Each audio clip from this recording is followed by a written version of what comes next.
It's the weekend. Hey, it's party time, and the Diamondbacks are hoping for just that at Chase Field as they continue their series with the New York Mets. It's game number 2 of the 4-game series. The Mets winning the opener last night. And as we take a look at the National League West standings, the Diamondbacks 6.5 behind the first-place Giants, but the Giants hosting the LA Dodgers in a weekend set in San Francisco beginning tonight.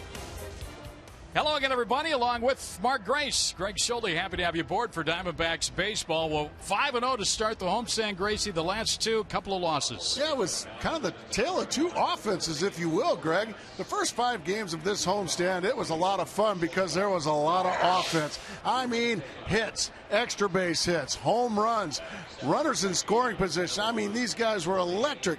And then the last 2 games, well, it's been the exact opposite. It has absolutely been nada. No hits with a runner in scoring position. The slugging percentage way down, only scoring a run and a half. So the Diamondbacks have got to start hitting the baseball against a very vulnerable New York Mets team the next 3 days if they're going to win this series, Greg. And Kirk Gibson will give the ball tonight to Josh Coleman, who of late has been very good. He's back in the starting rotation.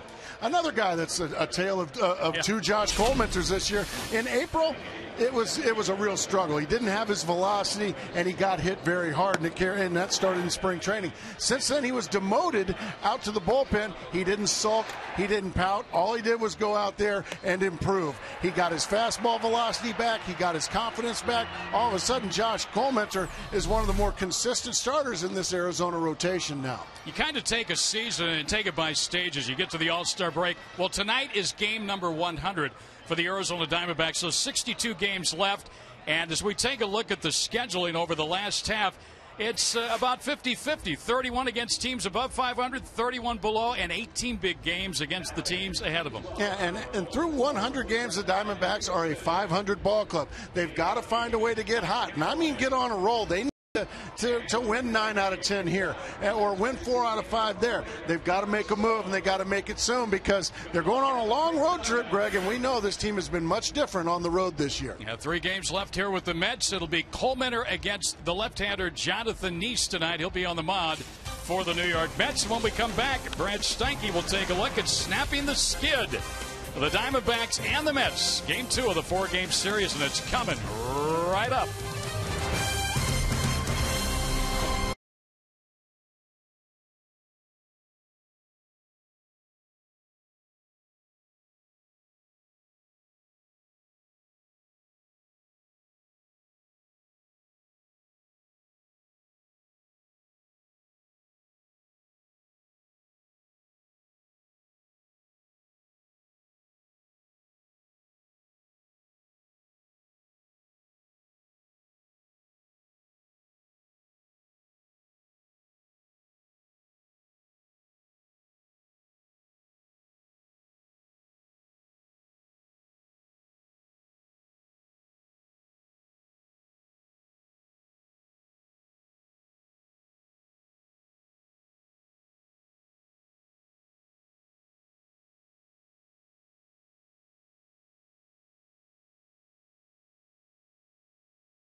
brought to you in part by AT&T, the nation's largest 4G network. AT&T, rethink possible.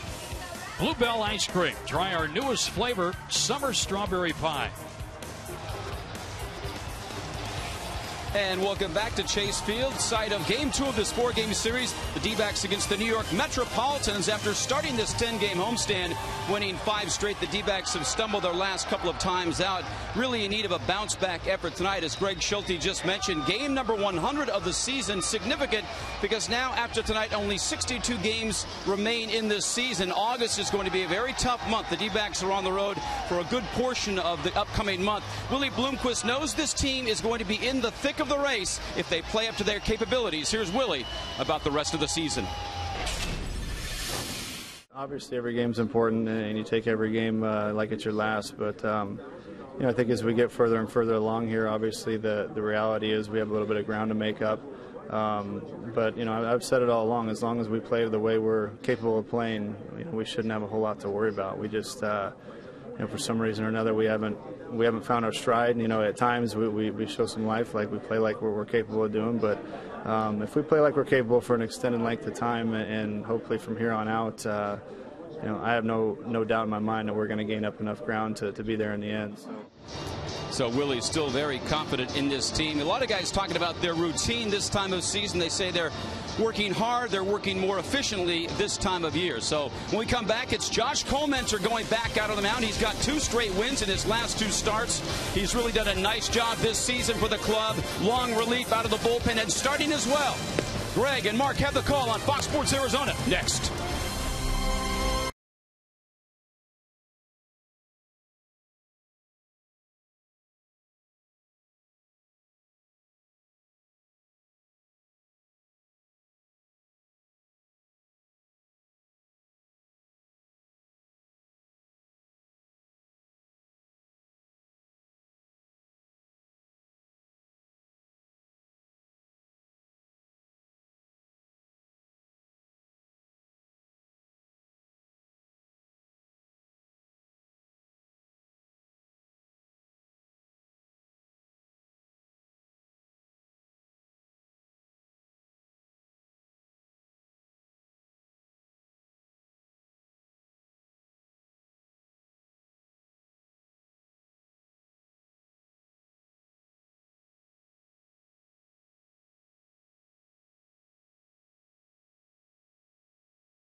For the Diamondbacks and the Mets here in game number 2 of this 4-game series. And here we go. Ruben Tejada steps in. First pitch of the night. We didn't waste any time. Glad we got back. Yeah. Attaboy, Josh Colmenter. Let's get it and go.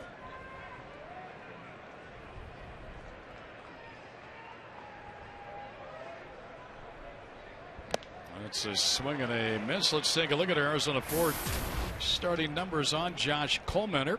That ERA has been dropping, Gracie. He's really been good.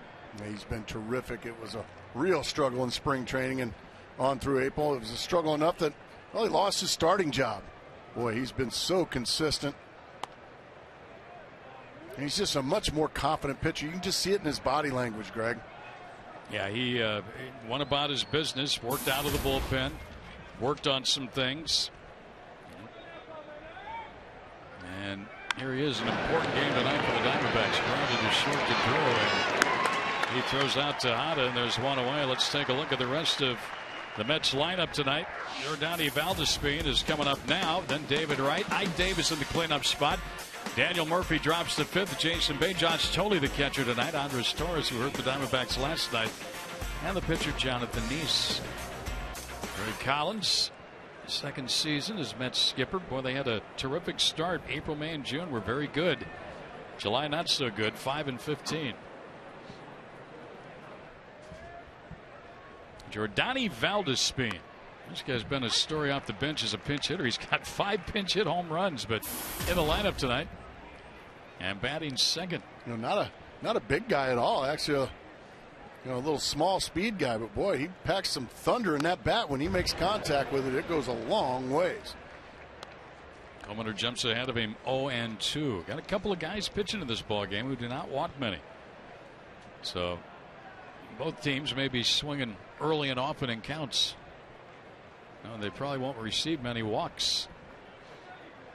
That pitch is high. He's all ready to go. Mets got 2 in the first last night for the rookie Matt Harvey. That's all he needed. And grounded to second. A couple of ground ball outs for Coleman. 2 up, 2 down. Let's take a look at that defense before it heads to the dugout to bat in the bottom of the first inning. It's Kubel on left, CY in center tonight, Justin over and right, Bloomquist at third, Drew Hill, Goldschmidt, and Henry Blanco.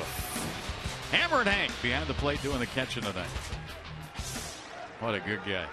There's the 40-something. Nice to have something in common with some of these players once in a while, Greg. Yeah, I'm up there with the retired guys from a long time ago. Here's the number 3 hitter, David Wright. 1 ball, no strikes. Yeah, we got more in common with the coaches, don't we? Yeah. Good fastball to the outside corner to even the count 1-1. You know the story with Josh. He struggled during the spring and then struggled out of the gate, went to the bullpen, and Wade Miley took his spot in the rotation. Wade's been outstanding, although he was beaten last night.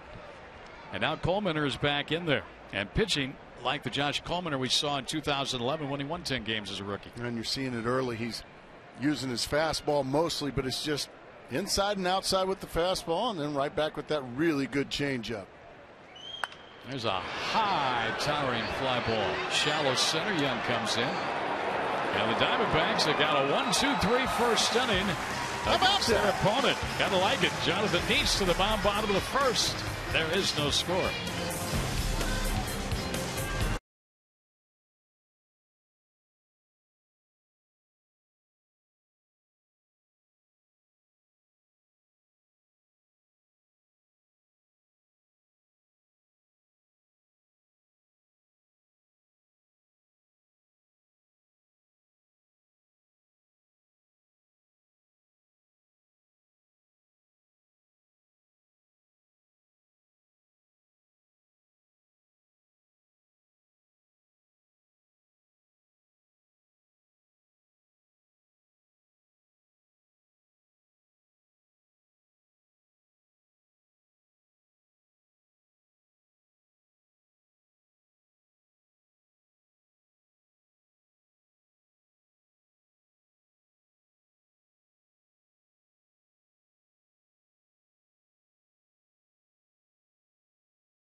Pitcher Josh Coleman shut the door on the Mets in the top of the first inning. 1-2-3.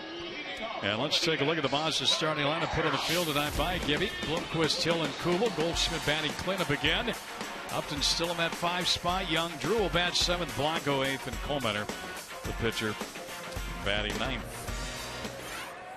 And on the mound, the left-hander Jonathan Nice, 6'4", 215-pounder. Another strike thrower.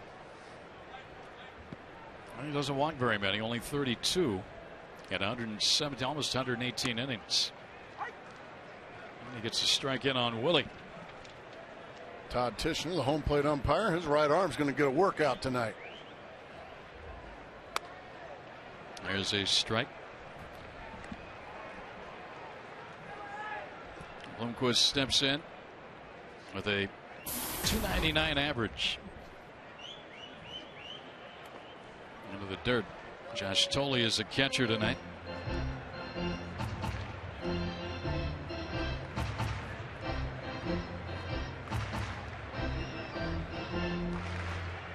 Blomqvist, Hill, and Kubel here to open things up. Diamondbacks have trailed in 5 of these 7 games played on this homestand.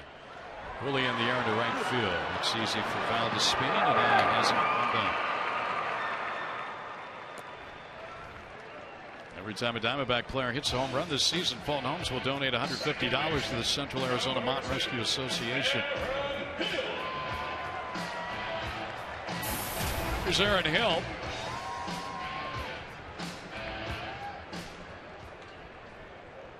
.303 average. And 13 homers, 45 driven in. And since Hill came over on the deal, last August, about a week before the September 1st roster set, he's hit .306 with the Diamondbacks, playing in 128 games. He's just been fabulous both offensively and defensively. He's shown some leadership for this ball club. Right down the middle with a cut fastball, and that's what Nice likes to do. All the extra base hits. 2 balls and a strike. And it's 3-1 now.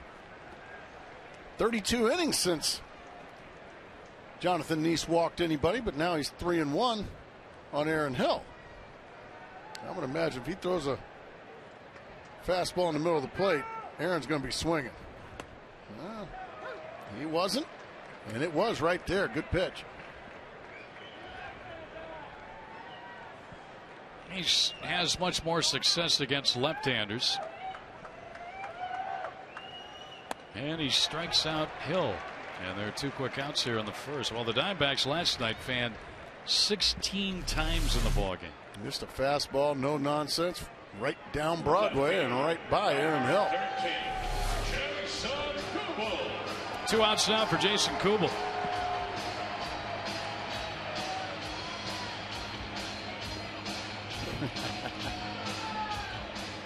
He comes up to the song by the Beastie Boys. You a big Beastie Boys guy? Yeah, I kind of like them. They've been around a while now, even when I was young. 0-1 on Kubel.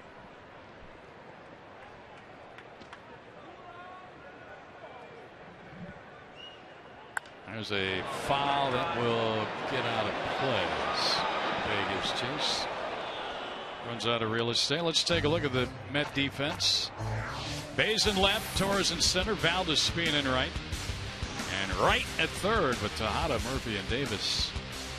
Over through first base. Josh Tolley, the catcher, tonight. And a swing and a miss, and both pitchers an easy inning. Boy, it's 2 more strikeouts here. Mets pitchers now have struck out 18 in 10 innings.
Coleman are back to work here on the Mets second. Ike Davis, Daniel Murphy, and Jason Bay do up.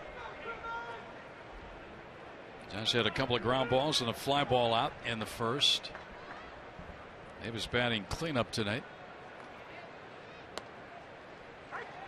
And strike after strike for both Neese and Coleman here through the first inning.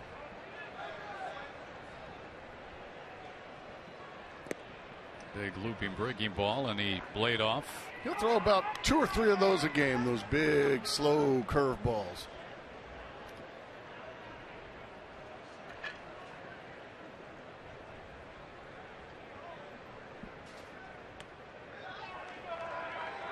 They like Ike behind the plate.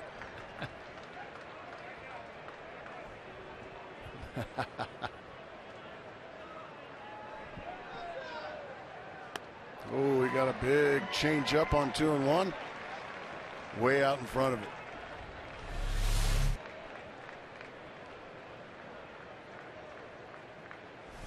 Counts even at 2-2 here. Davis leading off the Mets second inning. And hits one a long, long way. 1-0 New York.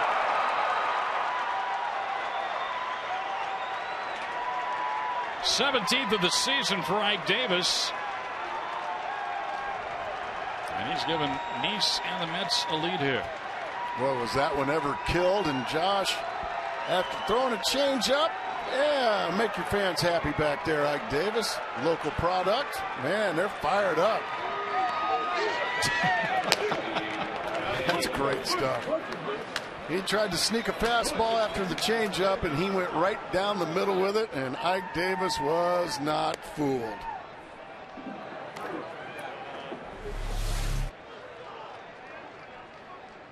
Thigh high down the middle, and Ike Davis does not miss it. Well, he averaged only 209, but he's got some pretty good power numbers. 17 now, home runs. That's RBI number 57. Littered the field with popcorn. There's a base hit in the left. Off the bat of Daniel Murphy. Kubal's got to be quick to it, but Murphy's going to get into second base with a stand-up double.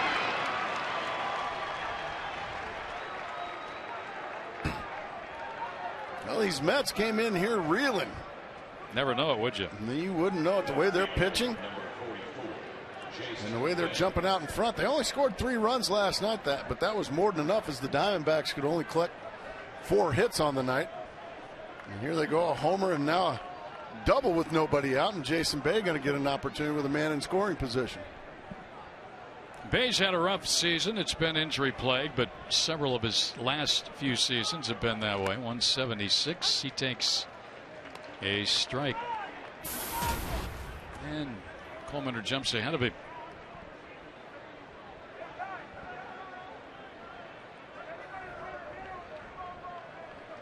Murphy just continues to hit Diamondback pitching.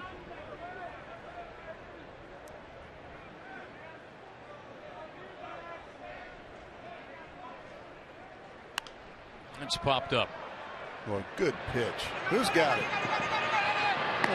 It's Henry Blanco letting them know. We could hear him all the way up here, couldn't we? An unproductive out there off the bat of Jason Bay. A good changeup. Had him way out in front. He went right down the steps. That means something down there is going to get beat up. Probably a punching bag or tire or something. Tire or a bat rack or something. Yeah, it's usually a pretty good indicator. Straight from the. I've made that journey a handful of times. Here's Josh Tolley now, our catcher, and that will miss a little uptight. Ball 1. Friday night here in the desert. Diamondbacks and the Mets. Another game tomorrow night. Earlier start time 5:10, and then wrapping up the homestand Sunday with the day game. That's a nice pitch there, right on the outside edge. A ball and a strike. Mike Davis getting some love from David Wright. Yeah, he's talking about throwing the popcorn from behind home plate. That fellow with the long hair there, the curly hair, he just launched his popcorn. Hey, they came to see Ike Davis, and he hit a long ball for him. It's into left. Kubel backing up a little bit. Murphy's about halfway, almost 3/4 the way to third. He'll go back to second. On the fly ball by Tolley, and that's out number 2. Watch this. He's still talking about, yeah. Hey, you know what? That's great stuff. They came here to have a good time. They're Ike Davis fans. You did notice there were Diamondback caps there too, so. But they're just Ike Davis fans. That's right. That's exactly probably right. ASU guys at one time or another. Chaparral. Hi. Yeah. Take your pick. Local product. I think that's great. Here's Andres Torres, who's been a thorn in the side of the Diamondbacks all the way back to his days with the Giants last night. He had a triple and a single and a run scored. There's you want to go evidence. down and clean that up? Yeah, there's the evidence right there. Inning? Yeah, now they know they're on TV. Hi, guys.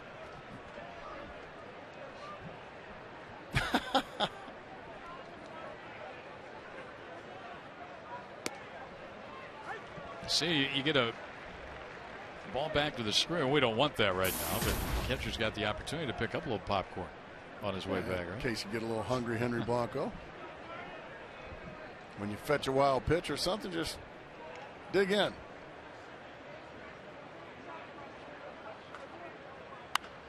It's fouled out of play. Coleman, after the home run, gave up the double to Murphy, and he's got a shot to pitch out of this with the Mets only getting that one run. He's done a nice job with that runner at second and nobody out. Now 2 down.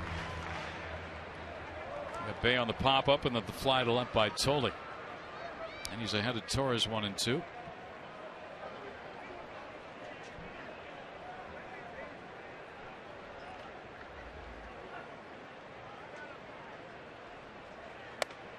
Ran it in on him.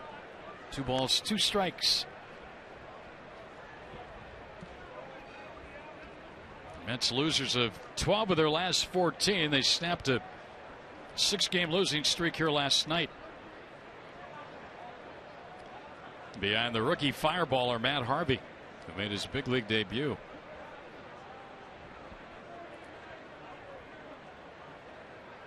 And a base hit center field. That'll get the run home. And it's 2-0 Mets. Torres does it again to the Diamondbacks. Got a base open with Nice coming up. And pitch to him. Yeah, Josh's going to be kicking himself for that pitch there. He tried to come in with a fastball to a fastball hitter. And Andres Torres makes him pay. See, he's trying to come inside. He just doesn't get it in enough. He comes middle in. And it costs him a run. And those hurt, those 2 odd hits. Especially with the base open and the pitcher on deck. You know, Kirk Gibson's not a guy that calls for it. The base on balls, the intentional base on balls. He trusts his pitcher and his catcher to do what's right and what they feel is right.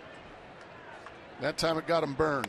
There's a ball outside to Nice, who's got 6 hits on the year, 2 runs batted in. Diamondbacks have received 31 intentional walks this year. Their pitchers have issued 8 intentional walks. There you go.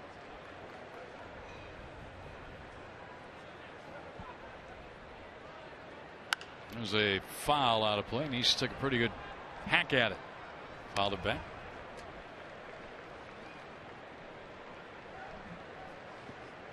It's a ball and a strike. So 3 hits in the inning. Home run, double, single. And a 2-0 Mets lead here. They got 2 in the first inning last night.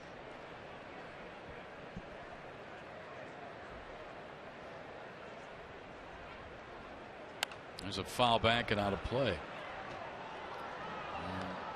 The way the Diamondbacks bats have been silenced here now the last couple of games, with the 2 solo home runs against the Rockies and then the 1 run last night.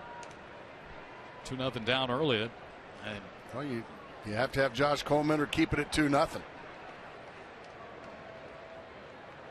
You'd like to think that they could score more than 2 runs. Absolutely. But the last 2 games they haven't. Yeah, only 3 total. Counts are under 2-2 on Nice. Who like he throws from the left side, bats on the left side.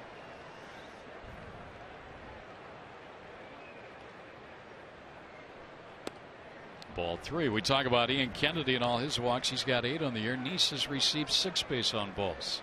He's laid off a couple of good Josh Coleman or changeups. He's going to get a fastball here. Let's see if he can be retired, as Andres Torres is going to get a running start here from first base on the 3-2 count with 2 outs.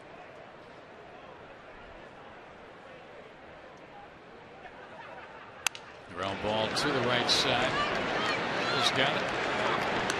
Throws him out, but Ike Davis had his fans behind the plate awfully happy with his 17th of the year. And the Mets get a couple.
At home safe.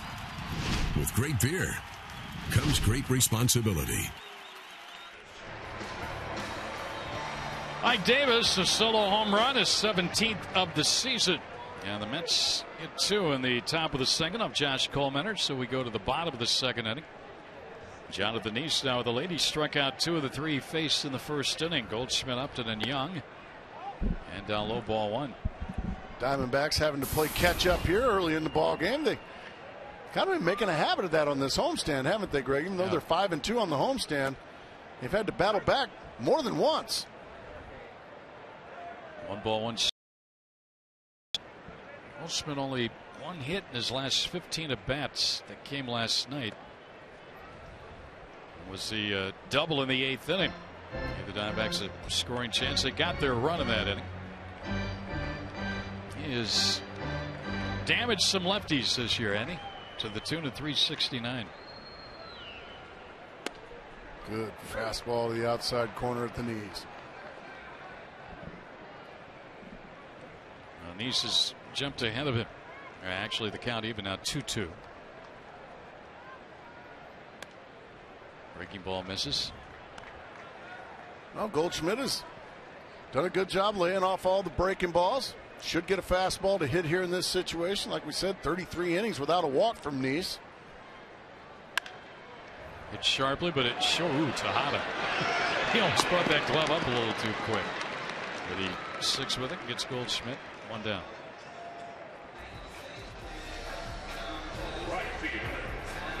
Justin Upton will come up. Well, the trade deadline is looming, and there was a major deal pulled off not too long ago.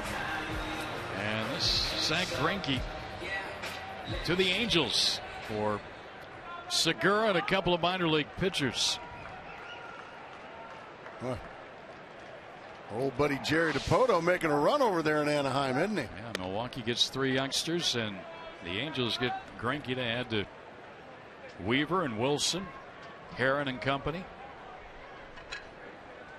Doug Melvin, their GM, had come out and said they're he would be traded, and sure enough today he pulled the trigger on the deal. Jerry DePoto over there spending a little Artie's money, isn't he? Yeah, they've spent quite a bit. 1-1 on Upton. Angels started the night 5 behind the first place Rangers. Now will the Rangers make a move? It was a little chess game, doesn't it? It sure does.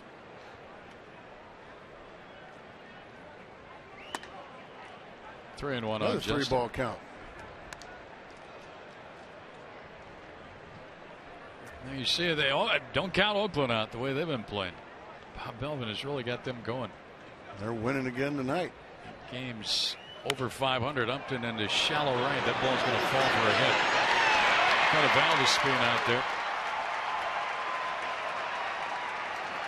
Now let's take a look at our Nissan textbook question to the 3 still on the trade block. Who would you most like to have? Josh Johnson of the Marlins, James Shields of the Rays, or Ryan Dempster of the Cubs? Just on pure stuff, I'll take Josh Johnson. He's had some injury problems, but you're right. I mean, we've seen him really good.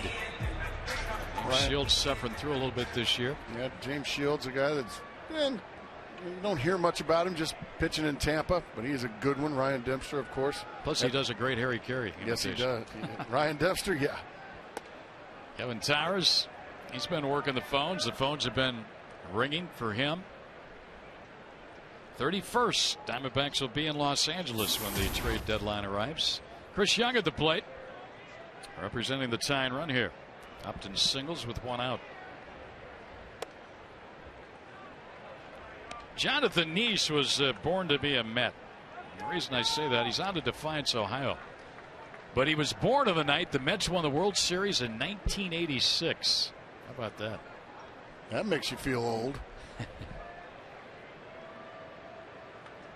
Throw over and Upton will get back. Beating the Boston Red Sox in that great 86 series. You know the other player who's pitching in the major leagues right now out of Defiance, Ohio?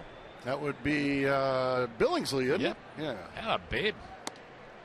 Chad Billingsley of the Dodgers. 1-2 now on Young. So the Diamondbacks have their first base runner, their first hit, and Upton singled to right.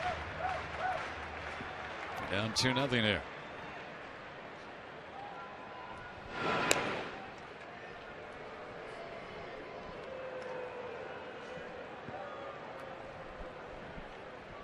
Five wins to start this homestand, but a couple of losses now. And Young takes high.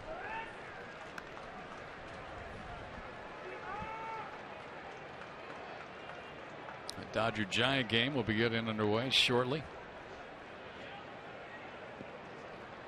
Matt Cain will start that game for the Giants tonight. Inside, full countdown, CY. Early in the game, runner at first, you're down a couple. Lefty Neese holds runners pretty well. I say send him. Stephen Drew on deck. When you're struggling to score runs, you're sputtering offensively, I think you need to take some chances. Not going, and it's foul back. Boy, that ball was up for Young, but he fouled it.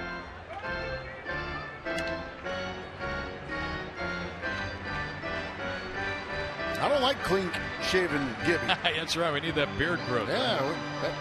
On winning streak. The woolier he gets, that means they're winning games. You like those woolly boogers, yeah. I don't like clean-shaven Gibby. I mean, he looks very handsome, but that's a base hit up the middle, center field. Upton will stop at second. The back-to-back hits here with 1 out in the second inning for the D-backs. Well, both balls hit in this inning have not been hit hard, but they found grass out there. And on the hands of Chris Young, but he's so strong he gets it out there in the outfield. Justin Upton has to stop at second base, and the Diamondbacks have a little rally going here with 1 out in the second. In the 2 losses, we said coming on the air, Greg, that Diamondbacks were 0 for 11 last 2 nights with runners in scoring position. Well, this will get us going. Anytime the Diamondbacks score 6 runs or more, Taco Bell gives away 3 free tacos with the purchase of a large drink between 4 and 6 p.m. the following day at participating locations. We all want them there, honey. Yeah, we need those tacos back. Had a roll of 7 straight games with tacos. Spoiling us rotten, weren't they? Drew with 7 runs batted in. Chance here. 2 on and 1 out. And it's popped up foul back and out of play. Boy, you had him a good pitch to hit there and couldn't do anything with it.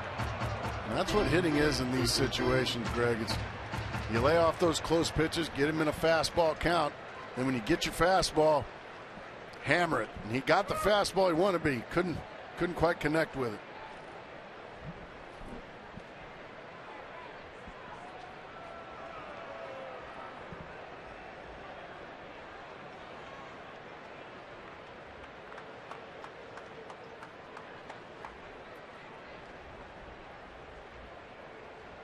There go the runners, and Drew fouls it back. So Kurt Gibson started the runners, and Drew swinging fouled it back to the screen.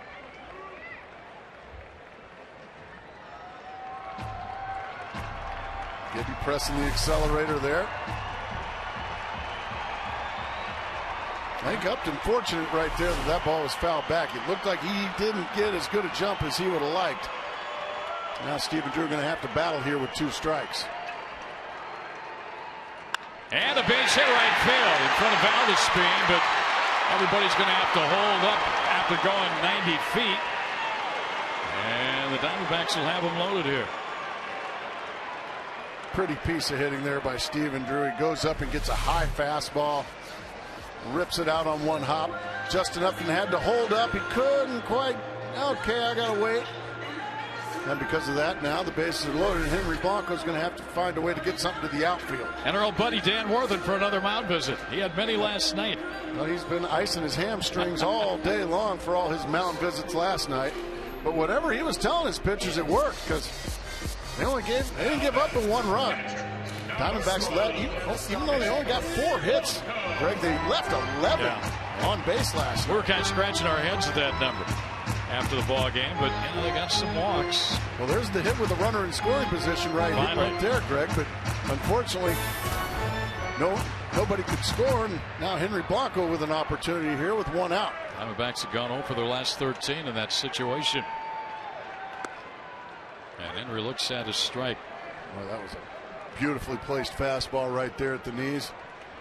Henry wants something up around the belt, something he can elevate to the outfield and get that run in. You don't want to swing at that one. That's just a double play waiting to happen.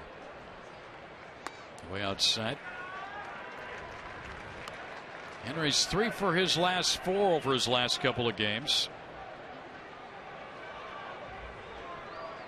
He doesn't catch often. He hit a home run in that final game in Cincinnati back on the 19th. He lays off. He did. Jonathan Neese has been awfully good in these situations, Greg. Opponents hitting only .213 with runners in scoring position off him. That's a low average. And he just gave 1 up to the last batter. So 2 in a row might be asking a lot off of Jonathan Neese, but he should get a fastball. And he missed with it. 3-1. So for a guy that doesn't walk many people, if at all, he's had a lot of 3-ball counts, Greg. That one way off the plate. 5 now. 5 3-ball counts. Still no walks.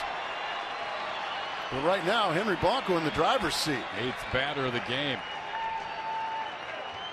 And it forces in a run. Isn't this a weird game? Yeah. Came in here and not walked a batter in his last 24 innings. 25 after the first inning. And he walks Henry Blanco with the bases loaded to make it a 2-1 game. Everybody else moves up 90 feet. A really good at-bat there by Henry Blanco, too. It's easy to get over-anxious with the bases loaded, Greg. Trust me. I came out of my shoes a few too many times in that situation, too. And Henry did a good job of just slowing things down and making the... Oh, Chris Young playing a little cat and mouse with Jonathan Neese out there at third base.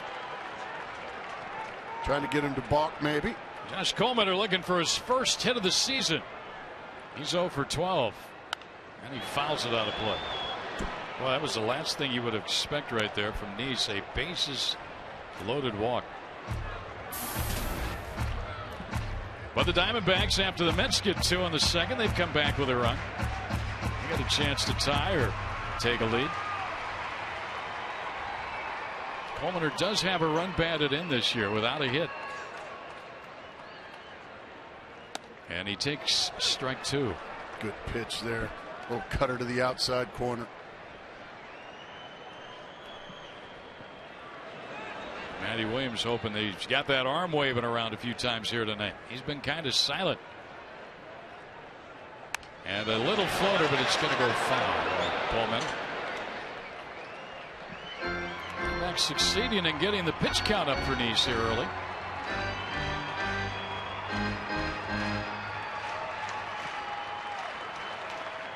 He's already at 30 pitches in this inning alone after a 1-2-3 first inning.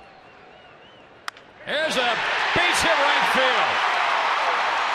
Throw to second is not in time as Blanco just got in there. But Josh Coleman with his first hit of the season, and it drives in a run to tie the ball game.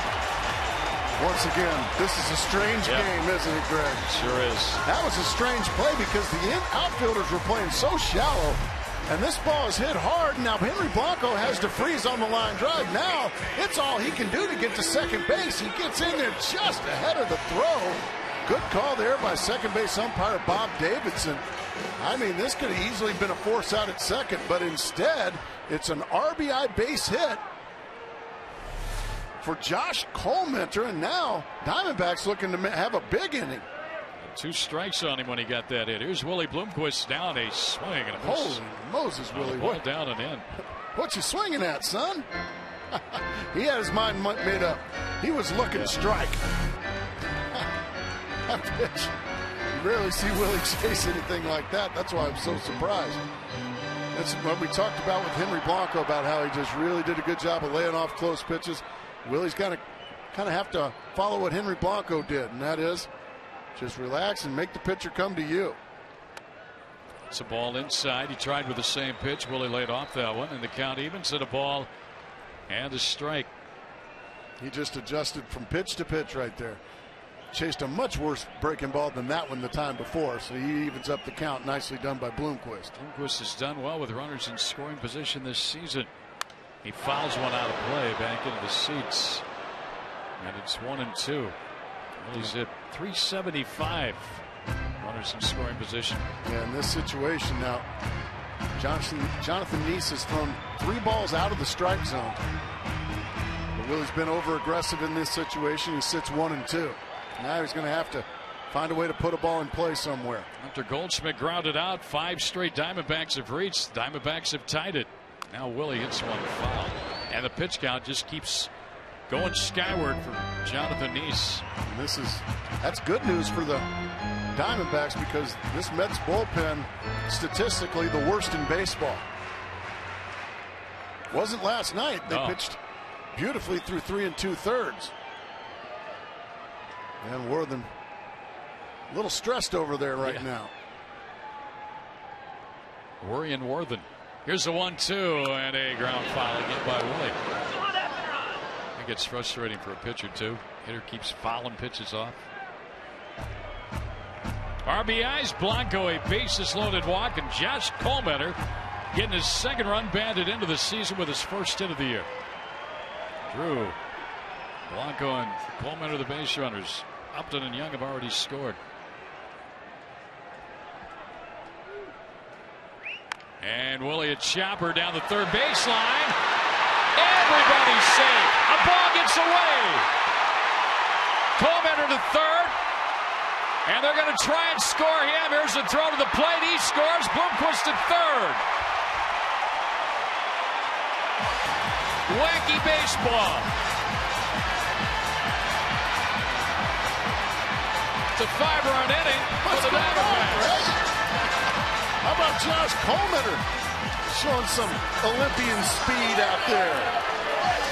First thing, Nice should have never thrown the baseball. Yeah, there was no play. Drew, Blanco, and Coleman are all racing around to score. Here it is. Well, that's going to be a base hit because Willie runs too well. Now panic sets in. And now he just compounds everything by throwing it away. Everyone panic!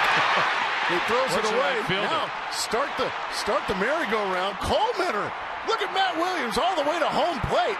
Waving home Josh Coleman. He's safe. Hustling all the way. What a goofy game. Yeah. That's a base hit, and he won. There's a fly ball to center by Hill. Torres back. He's got it. And coming in to score, Willie Bloomquist, the 6th run of the inning, and a 6-2 Diamondbacks lead.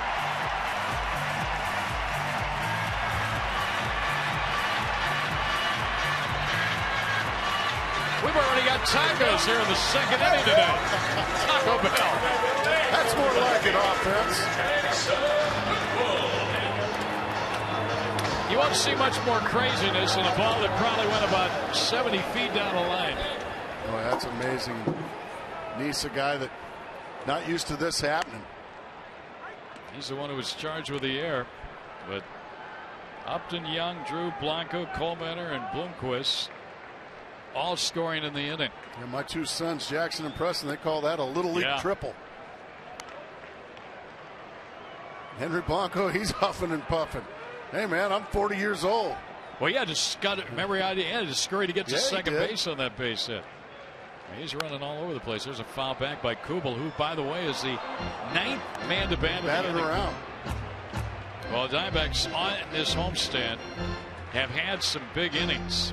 7 was their largest in the 6th inning in that game against the Astros last Sunday. Here's 6 tonight. I like Josh Coleman scoring from first on that play. The swinging bump by Willie Bloomquist. And then Matt Williams having the wherewithal to bring him all the way around from first base. Now the 2-2 to Kubel. And a temper foul. Matty was really waving those arms here. He was emphatic, wasn't he? Yeah. So I haven't had much to do here the last couple of nights. I'm waving everybody in. Had a really good conversation with Matty before the game. Good baseball man. Yeah. One of my favorite teammates of all time. That's popped up left field side. Bay has a beat on it. Foul ground. And oh, he made a nice catch. Let's hope he's all right. Goes into the stands, hanging onto the baseball. Great play by Bay on the catch down there. And a great inning for the Arizona Diamondbacks. And this was a camper right here. 3 come in on that play alone. And the Diamondbacks get a big 6. And after 2, they're up by 4.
Tech's road trip to the Miller Taste team. That's at 6:20, 6:20 for your chance to win one of 3 interdivision rival flyaway trips this summer.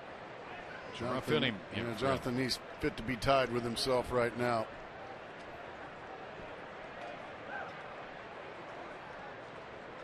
I should have never thrown it, he said. Top of the order here now for Josh Coleman. Remember, had to run the bases, sprint around from first base to the plate. He throws ball 1-2 Tejada, who grounded to short his first time up. And breaks his bat, gets a bloop single to center to start the 3rd inning.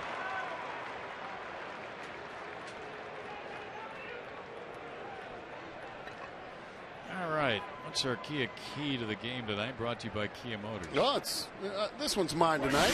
Oh, there we go. Let's like get your popcorn ready, because it looks like we got a lot of popcorn moments tonight. Cactus corn, our friends Mike and Sharon, you know, those fellas down there throwing their popcorn. So let's hope it wasn't that good cactus corn. That's the best popcorn in the country. That's wasting good popcorn. That bag you have right there is unbelievable. Oh, man. But get the popcorn ready, folks. We're going to be spraying it around all night. You need 2 hands to hold that bag that you've got. This is earlier in the game when Ike Davis hit the home run. Ike Davis hit a home run. All that good cactus corn going out on the field, and all of their butter all over those guys. But they're loving life. They're having fun at the old ballpark. That's a big old bag right there. Yeah, we love our cactus corn. And they take good care of us. That's trouble. That's big trouble. So a couple of bloop singles now have the Mets right back in business here, Greg. Yeah, and the middle of the order coming up now against Coleman. Tejada broke his bat, and Valdespin just looped that in front of Kubel and left. And here is Wright, who's the guy they want up here in this situation. He'll fly to center first time up. Quick conversation between pitcher and catcher. Now Wright is a guy you can't get on the double play ball. He's hit into 8th this year. I think Josh Coleman would really enjoy a double play ball right about now.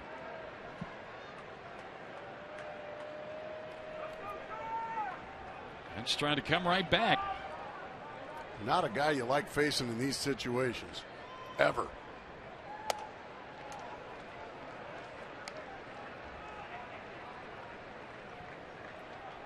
Those are some decent players right there. Very good group. Robinson Cano is number 5 on that list, but 1 through 5, yeah. You'd start a pretty good team with that group.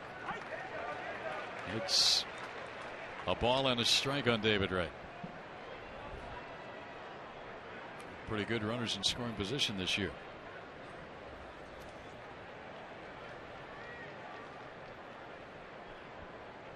First 2 have reached in the inning against Coleman.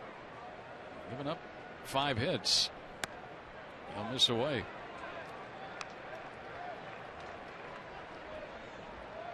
Wright or the collar last night 0 for 4. And coming into this game tonight, 4 for his last 29.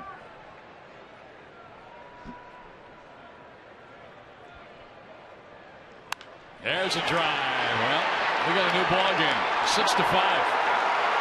Just like that, Mets' first 3 hitters of the inning. Single, home run. Second Mets home run of the night. And the 6-2 lead is 6-5. Gonna be one of those games, huh? Is the wind blowing out?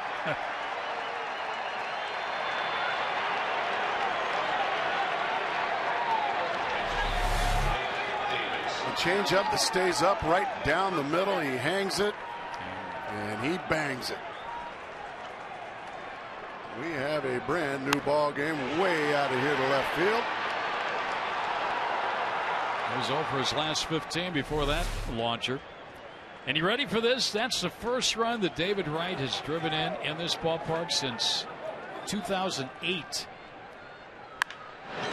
Ground ball hit on the nose by Davis, but right at hand on it and throws him out.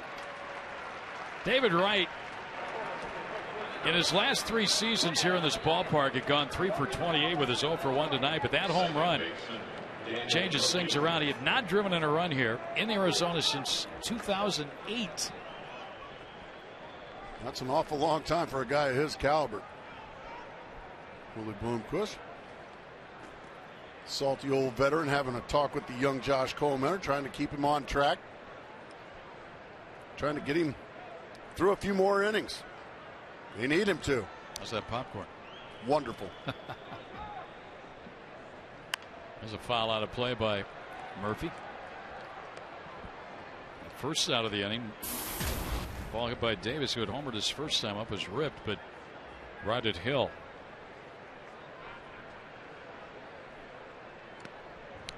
Murphy blooped a double to left his first time up and scored.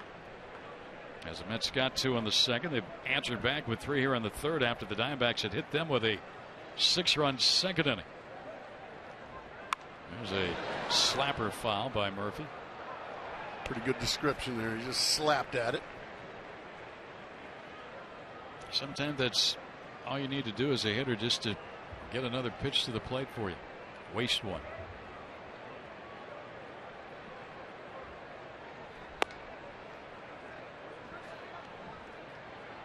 Diamondbacks came in here tonight 5 games over 500 at home this year. 28-23. The Mets on the road 22-25. There's a bouncer back toward the middle. Nice play. Hill goes down to an 8. Throws. Ow! Nice stretch by Goldschmidt. Heck of a play by Hill and Goldschmidt to get the out of Murphy. What a great play by Aaron Hill. My goodness. Daniel Murphy runs very well too, folks. This is not like a slug like me running. He reaches up quickly, just ahead of Murphy. You can see Murphy can't believe that Aaron Hill made that play on him. Oh, what a play. Our Chaz Roberts air conditioning cool play of the game.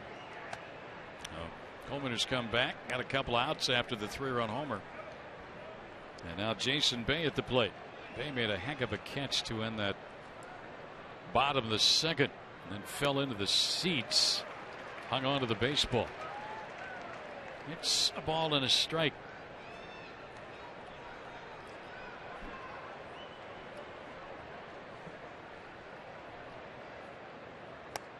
We got a lot of offense going in this one. We've already got 11 runs and 11 hits in less than 3 innings. Just 2 innings plus. Oh, this game is so goofy. That's why we love it. That's why we commit to this game. We commit our lives to this game because of last night and tonight. There you go. Number 4, actually, tied for 3rd. Darwin Barney was at the top of that list for the Cubs. Full count now on Jason Bay.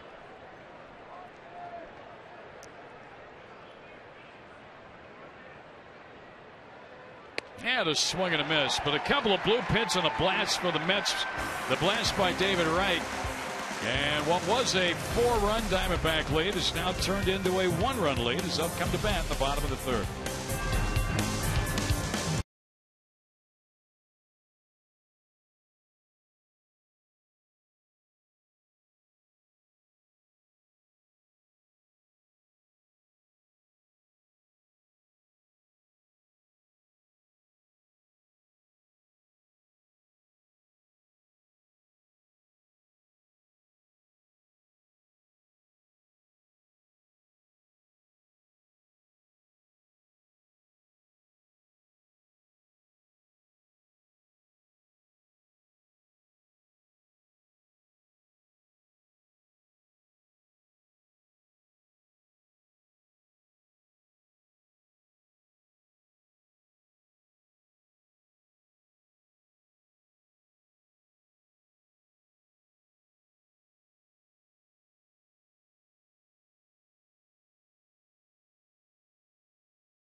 Diamondbacks baseball is brought to you in part by Valley Chevy. Who's your everyday hero? Nominate an everyday hero at valleychevy.com or facebook.com/Valley Chevy. AAA, there when you need us most. Josh Coleman or Charles Nagy talking things over. 5 Mets runs against Coleman, but he's got a lead. And he drove in a run himself with a base hit. 6-5 as we start the last of the third. And a strike 2 here to Goldschmidt. Goldschmidt started the second inning by grounding out. And then the next 6 Diamondbacks in a row got on base. And they all scored.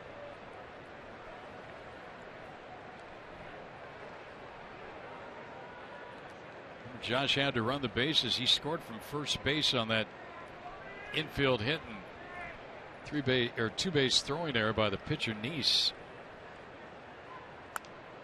It's popped up. This one's going to fall. Nope. Davis got it at the last second. I don't know why Nice just didn't go back there and get it. I'm the same way, Greg. I never understood why pitchers are not allowed to catch pop-ups. Man, I'd rather just have him back off 3 steps off the rubber and make the catch instead of Ike Davis having to run 100 feet in and make a running grab. Well, they got the out, but it took some work. You're a major league player. You should be able to catch a pop-up.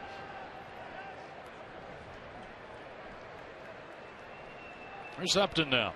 He had a base hit to start that 6-run second inning rally.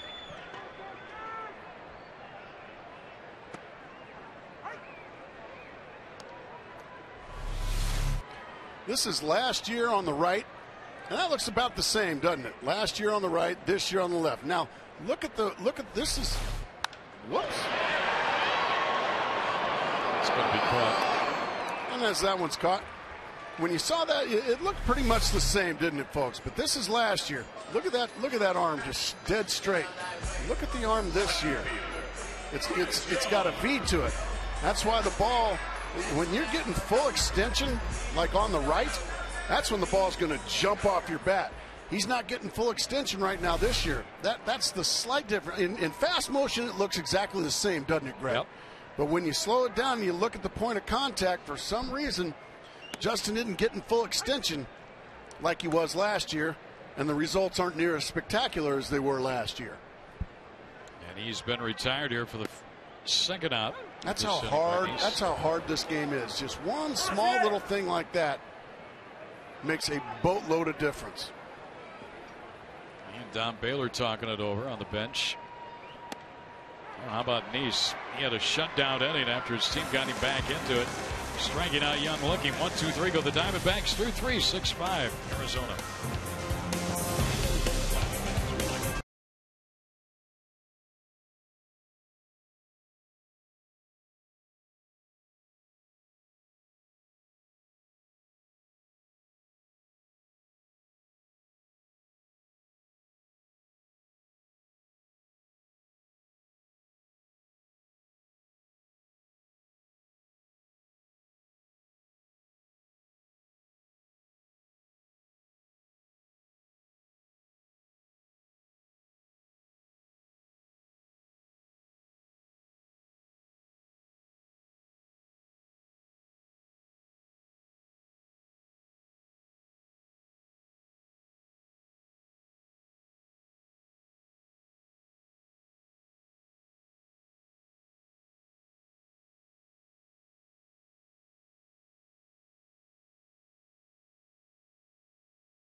Shutdown inning after Jonathan Neese got one in the third inning. And Josh Tolley, then Andres Torres, Jonathan Neese. Tolley takes strike one in the outside corner. Tolley fly to the left fielder Kubel his first time up. That hits his bat, goes foul.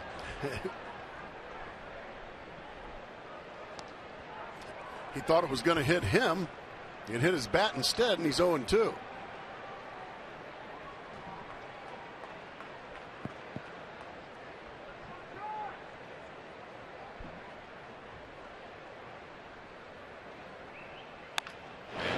over on that one, hits into Goldsmith. He'll take it to the bag himself for the out.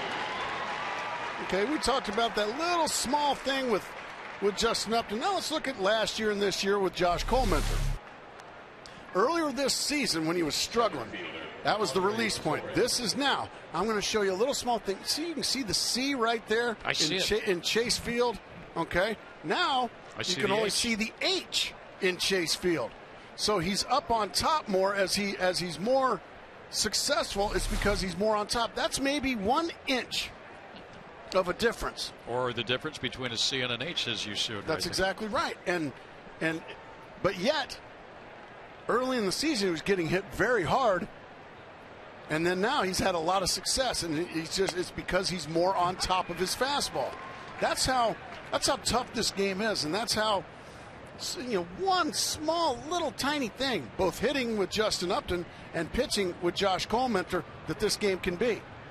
One little thing like that can take a guy from really, really good to really, really average. Do we talk about a hitter after a swing, and we'll say he just missed it by just maybe a fraction of an inch?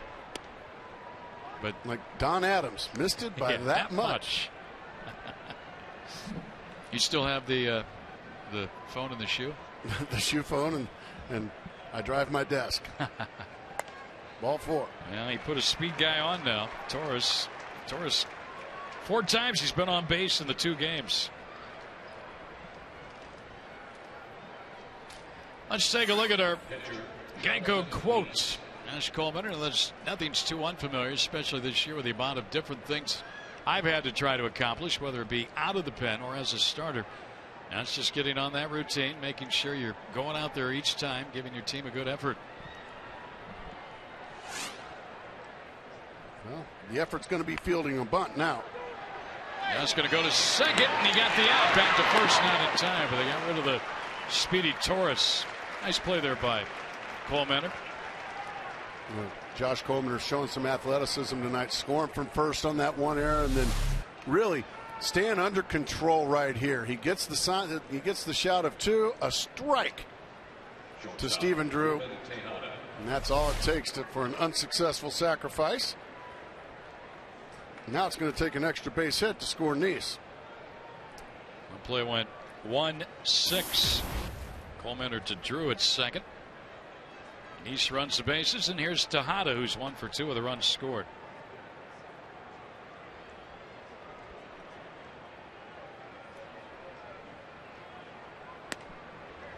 A strike. We've seen crazy games like this, 11 runs and 2+ innings, and all of a sudden nobody scores the rest of the way. Well, I'm going to go out on a limb, and I'm going to say the final score is not going to be 6-5 tonight. I would agree with you there. I'll take 6-5. Heck yeah. So will Josh Colementor and any Arizona Diamondbacks, especially his manager Kirk Gibson. Count is 1-1 on Tejada. Now the shortstop, Jose Reyes, packed his bags, went south to Miami.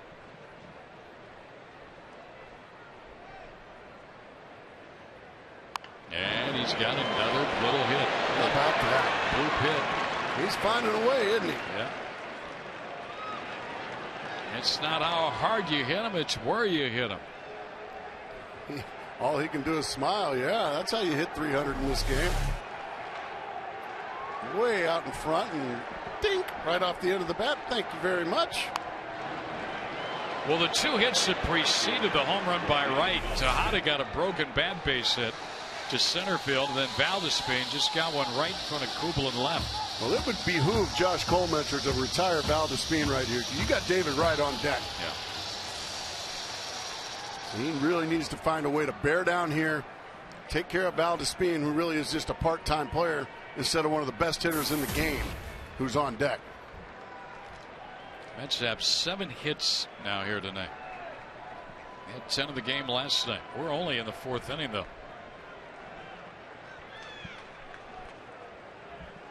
Valdespin, 1 for 2 runs scored. And boy, he takes a healthy cut. Well, that's a Miguel Montero rip right there. And when you swing really, really hard like that, that's usually the result, a strike. Because to swing that hard, you have to take your head off the ball.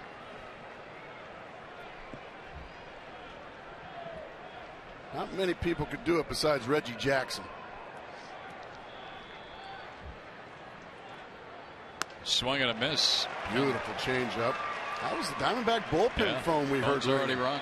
Yeah, Glenn Sherlock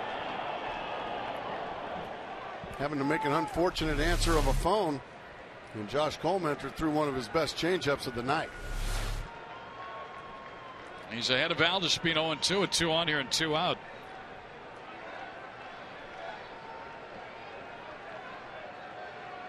What's a high fastball?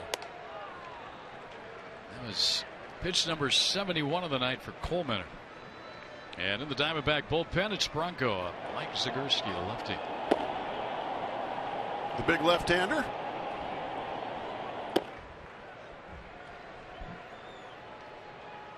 Colementer's had to work very hard here through the front 3 2/3.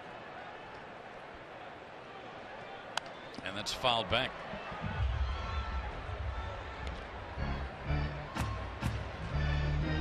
Count stays a ball, 2 strikes on Jordani Valdespin. The Mets right fielder tonight. Mets led 2-0. Diamondbacks led 6-2. Wright's 3-run homer made it a 6-5 game. That's where we stand. One of many early turning points right here. Colementer versus Valdespin. And a shot to short. Nice play by Drew, and throw on to first for the out. No runs, a walk, and a hit, 2 left. Yay! Diamondbacks still lead.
On top of the Mets 6-5, and fun times as always out of the Ramtrucks.tv pool.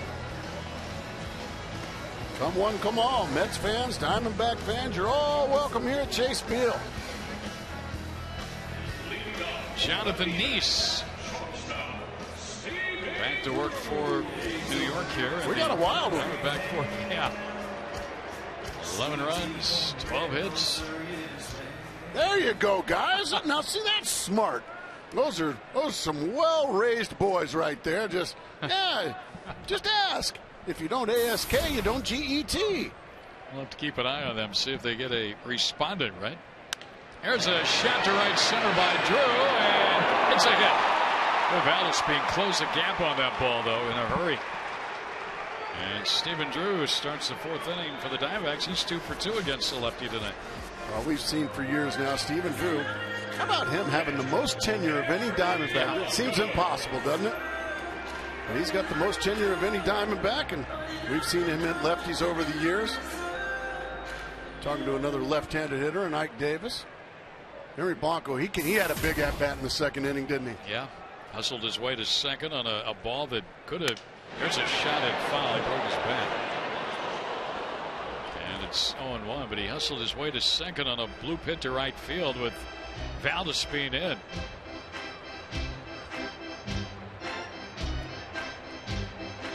And just beat the throw into second.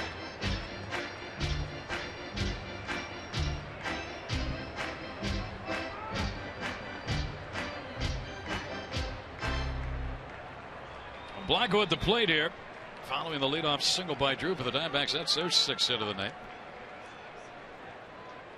And a strike 2. See, Jonathan Nice has got to understand, Henry doesn't like breaking balls. Yeah. Henry likes fastballs. Curveballs tend to confuse Henry. He doesn't like them. And it's not very nice of opposing pitchers to throw him curveballs. That's popped up. Second base side for Daniel Murphy. He's got for the out. And Josh Coleman now will be asked to bunt.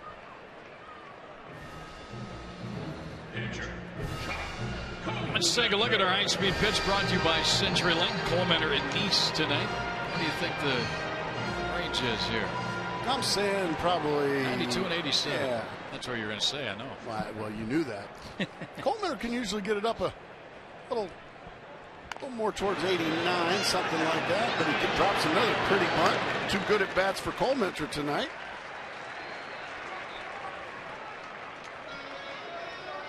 So Drew will be in scoring position with 2 men out on that sacrifice bunt. The pitcher Nice to the second baseman Murphy cover it. And 2 outs in the inning.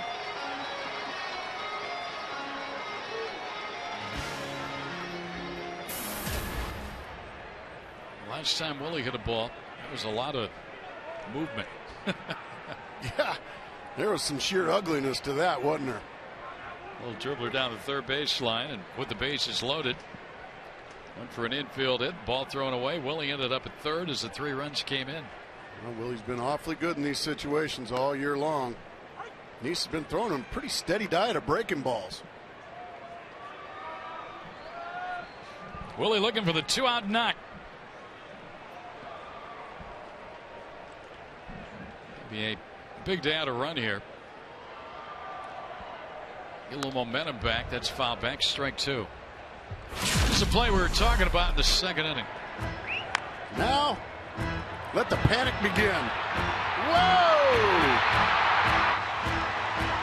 Look at Matt Williams. No, he's not scoring. He's waving him home. Matt Williams looked like he was trying to score. Had an extra run, right? Hey, had a flashback. That's okay, Matty. Willie's got to be protective of the plate here with an 0-2 count. Matty's going to be a manager during the fall, isn't he? Salt River Raptors in the Arizona Fall League. Congratulations. They start play October 9th. Into the dirt. Matty will have members of the Diamondbacks, White Sox, Rockies, Blue Jays, and Nationals that he'll skipper. He's really looking forward to it, too. And like I said, got to talk to him about that before the ball game today. You ever go to any Oh, of yeah. that? Every year. It's a good brand of baseball. And you never know who you're going to see there. You're always going to see somebody on the big league stars, level. Yeah. But I mean, even in the stands, managers. They don't let just anybody play in the fall league or manage in the fall league. You got to earn your way there. Well, they've graduated many to the big leagues over the years.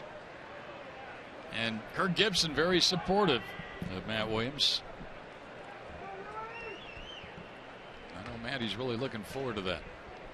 Inside to Williams.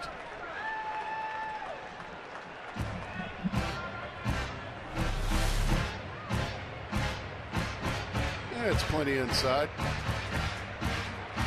Counts run even at 2-2. That'd be a big run to pick up here in this fourth inning.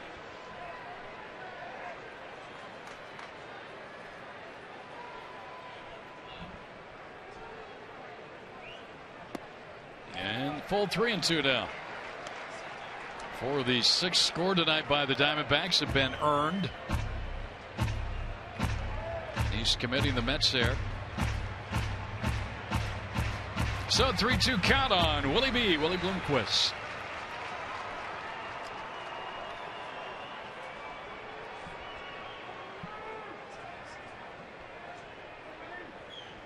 And a shot to left, and that ball will sink. A base hit. Here comes Drew.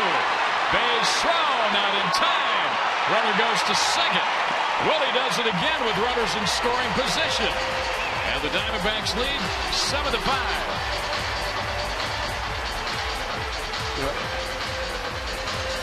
First and foremost, what a great job by Willie Bloomquist. Again, coming through with a runner in scoring position.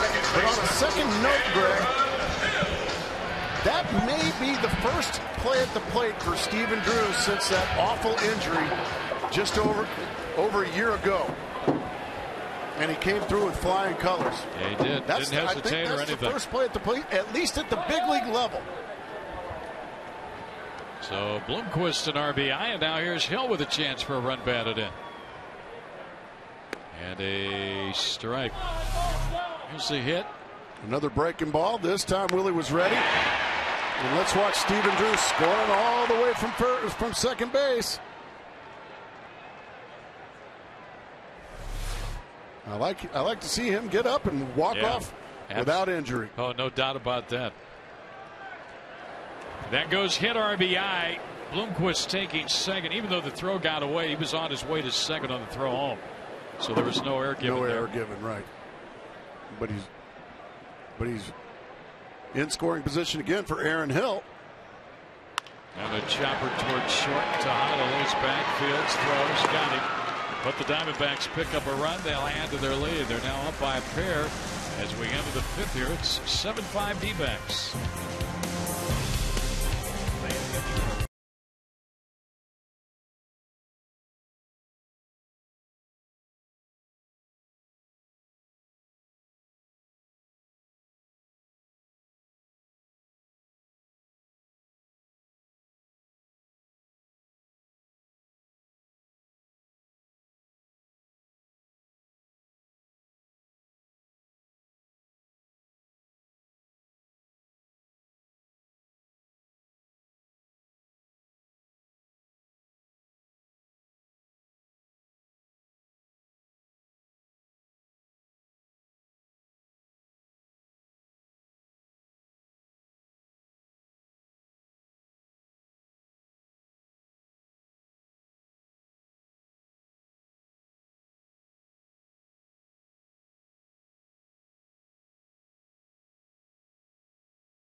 Arizona Diamondbacks leading the Mets by 2, and on August 22nd, it is a twin dip here at Chase Field as the D-backs will host the Miami Marlins. It was the first ever doubleheader slated at Chase Field. It was kind of interesting.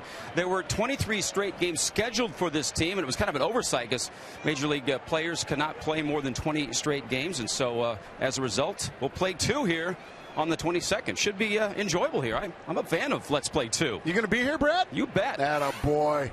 Are we here? Doggone right we are. And we'll have a pre and post game for both shows. And radio post too? Twice. It'll be a real Twice, I would one. imagine, yeah. Here's David Wright. He had the 3-run homer off Coleman. That was in the 3rd inning. Let's start some kind of a sit-in or something to make Tom Candiotti do both post-game shows on the radio. There you go. All right, with that 3-run homer now, 70 runs batted into the air. Let's hit to right, up to the back. We'll get it. Should make the catch. Does. 1 out. Right, by the way, multi-homer games in his career, 18 of them. He's got 3 against the Diamondbacks. Only team he's hit more multi-home runs against, Atlanta. He's not real happy right now with himself. He's going to go down there and just beat the heck out of something, I think. He go all the way down the steps? Yeah, he did. It's a popular place.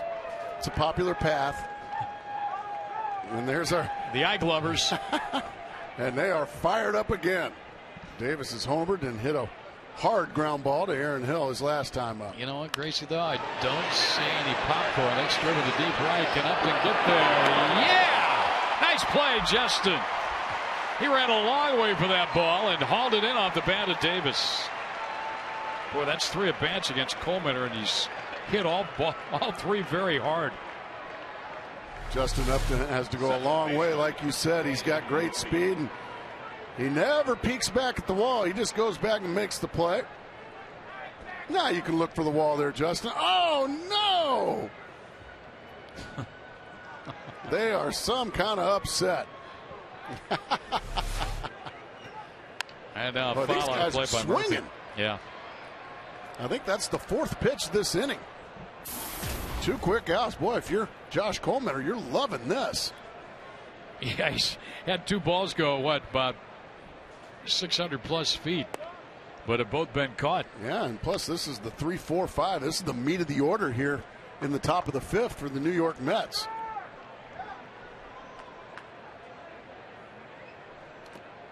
Missed badly with that changeup. 2-1. This kid's a pretty good ball player, Daniel Murphy. I like him. 31 doubles. Not a long ball guy. He's only hit 3 on the year. But long balls are skewed in Citi Field. That is such a big ballpark. I mean, he's got 110 hits. He's hitting 305. Swing at a miss here. Pretty change up there, like you said. And he doesn't strike out much, Gracie. Only 46 times he's punched out in 361 at bats. Puts the ball in play. You said they love him in the Irish areas of New York. Daniel Murphy. Daniel Murphy. He's big on baby. How about that? Oh, baby. He did strike out. And that's 2 in the game for Coleman. His second 1-2-3 inning of the night. D-backs by 2.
Dustin and Andrew, and they're big Ike Davis fans. They actually went to high school with him at Chaparral, and when he belted that one out of the park, there was a little bit of excitement over here. There was a lot of excitement. It's excitement from 4th grade on. I love seeing my best friend hitting home runs in our home stadium.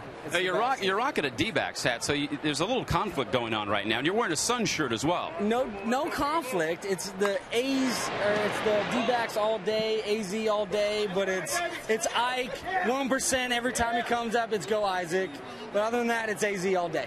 And Andrew, what was he like in high school? Obviously just a phenomenal athlete, but a good guy as well. Well, you know, I played basketball in high school along with Ike. He was a great basketball player, won State Player of the Year as a sophomore, obviously just, you know, propelled his career to heights like this, and it's just amazing to be able to watch him at a level like this. When he belted that home run, you guys obviously were well stocked with snacks and popcorn. Was that just an instant reaction? We're looking at it right now. That's a lot of fun right there. You know what? To be honest with you, I got to give credit to everybody in this section. We kind of came up with it. It was a pre-planned event. We knew something great was going to happen tonight, and we had to be ready for it. Jason Kubel continues to be red hot, the double to left field. Guys, thanks for your support. And when the Mets leave town, you're back to D-back fans. Guys, we'll send it back to you. D-backs every time. Well, baseball fans are at the ballpark, liking the Diamondbacks and loving their buddy, Ike Davis. Thank you, Brad. That was and how good about stuff. Jason Kubel? And you hit it right on the head, Greg. Those guys were from Chaparral High School, grew up with him. So you were correct about that. Well, you're correct about it. No, I should be used to that just by figuring, now. college you go on your merry way usually. You're out in the world and everything else. High school, you just kind of still buddy up. There's a swing and a miss by Goldschmidt. They had that sign, the Kings of New York, Jeter, He's and probably then the Ike. most popular Ike since Dwight Eisenhower. Yeah. And then, well, I would say right now the King of New York is probably Tim Tebow, isn't it? Yeah. Or Matt Harvey after last night's ball game. Goldschmidt takes the ball inside. And it's 1-1. Yeah, he was outstanding last night. The rookie right-hander punched out 11 in his big league debut. Now the toast of the town, at least in the media today. It's the ball down low to Goldschmidt. Paul needs to get going here now. He's won for his last 17 at the plate. Let's have Elvin Ramirez, right-hander, loosening. You're already getting towards 90 pitches for Jonathan Neese with that one awful second inning. And he was a big part of that himself, not only with some of the hits, but the big throwing there. There's a shot to center by Goldschmidt, a base hit. Here comes Kubel. Torres will concede the throw to the plate, get it back into second. Goldschmidt with an RBI single, and the Diamondbacks now lead 8-5. Well, once again, you got it right, Greg. You said Goldschmidt needed to get it going. He's won for his last 17. It was hardly out of your mouth before bang, right back up the middle on a high fastball. Paul got on top of a high fastball there. That's pretty hitting. Matt Williams been very busy with that right arm, waving Jason Kubel all the way. And the Diamondbacks continue to add on here in the middle innings. Dan Worthen down to the bullpen, saying, "Is my guy ready?" Saying he's getting close. Here's Upton. There's 1 for 2 of the runs scored.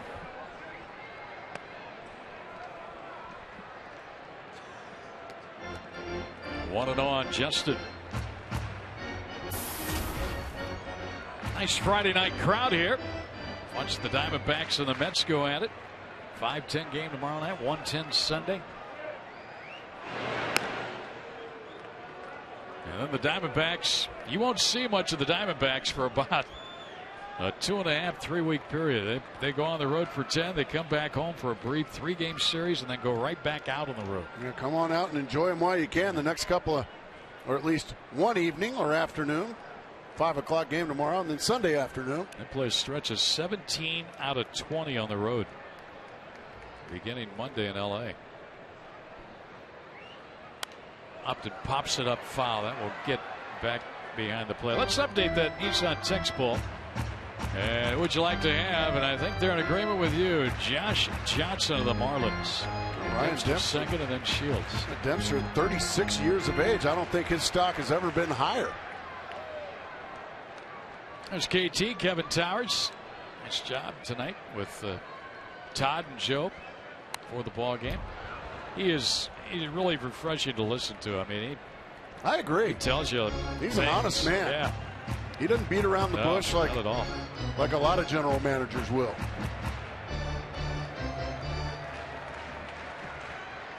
He and Todd seem to have a lot in common when it comes to wine. Yeah, wine connoisseur. You're a big wine connoisseur, aren't you? Sure. That's a ball down low. Towers grew up in the Sonoma area. He's been around it his whole life. You ever get up to wine country, Greg? Been up there briefly, but haven't spent a lot. We were tempted to do it maybe this offseason. I think that'd be a lot of fun. I would highly recommend it. It is beautiful up there. Opted in the center field. Torres has it. Goldschmidt goes back to tag, but stays at first. Justin's 1 for 3. He's the first out of the inning.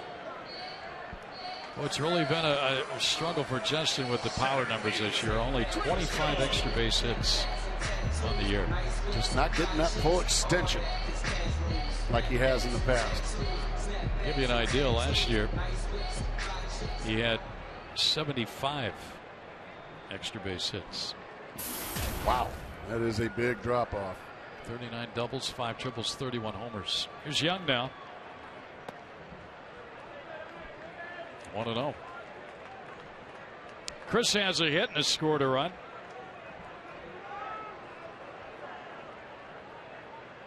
In fact, only Hill and Goldschmidt have not scored runs tonight for the Diamondbacks. Everybody else in the lineup has. Drew scored a couple. He's driven in one, has Aaron Hill. He sure has. And has Goldschmidt. That's right. That's popped up foul back and out of play. Our Chevron upcoming schedule. Oh, we talked about John Roush, the tallest player ever to pitch in the major leagues play. Chris Young's right behind him. He's 6'10". He'll go to the mound tomorrow for the Mets against Ian Kennedy in the 5-10 game here.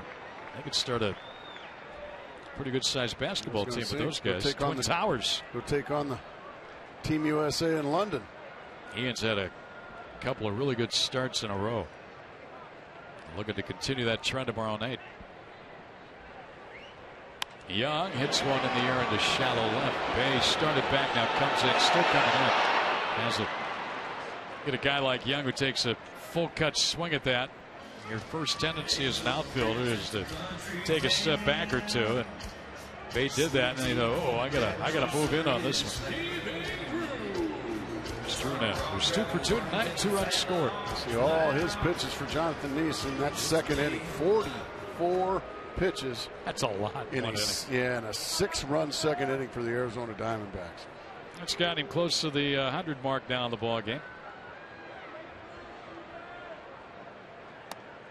Drew will look at his strike.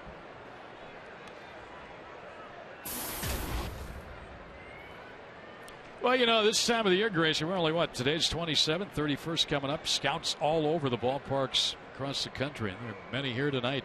That's Pat Burrell there on the. Quit looking at her, Pat. There goes the runner, and Goldschmidt is tagged out at second base.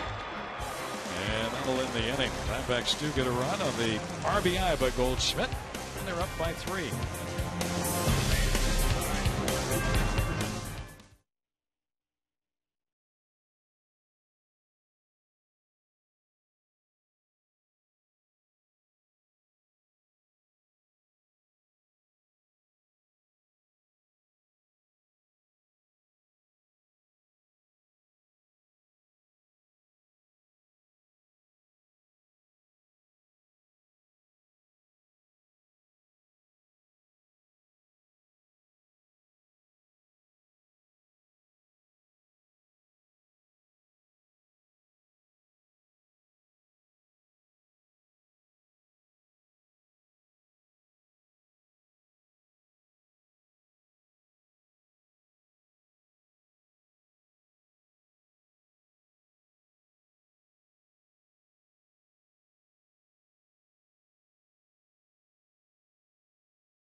Gila River. Gila River Casino's proud partner of the Arizona Diamondbacks.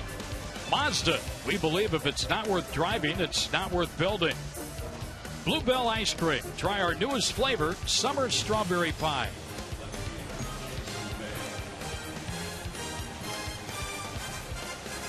Downtown Phoenix. And starting to get dark a little earlier now. It's that time of the year. Jonathan Neese. His numbers tonight.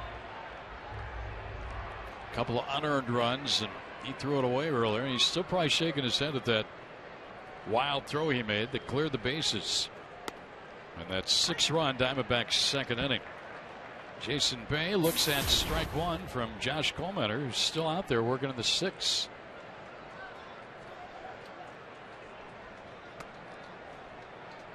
Josh has had a couple of shutdown innings, the 4th and the 5th, after David Wright's 3-run homer in the 3rd inning brought the Mets to within a run. It's now a 3-run lead here.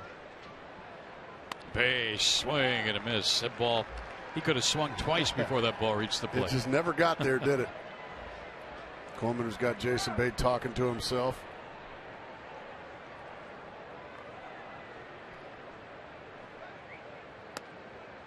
And a miss away.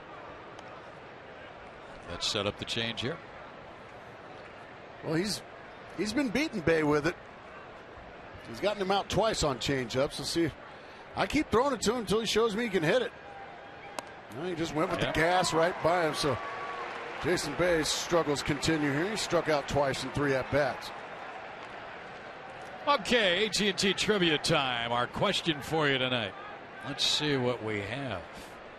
This is always a surprise to us. Astros 2 for 23 stretch. Other two teams in the last 50 years to go through a 223 stretch. Wow. How about the Baltimore Orioles? Didn't they start that year? Jim Traber was on that team. Was it 1987? 88. Well, I was on a Cub team that started 0-13. So you're saying the Cubs? How about the Cubs? Now we got hot after that. You won a couple. Won 3 of our next 13.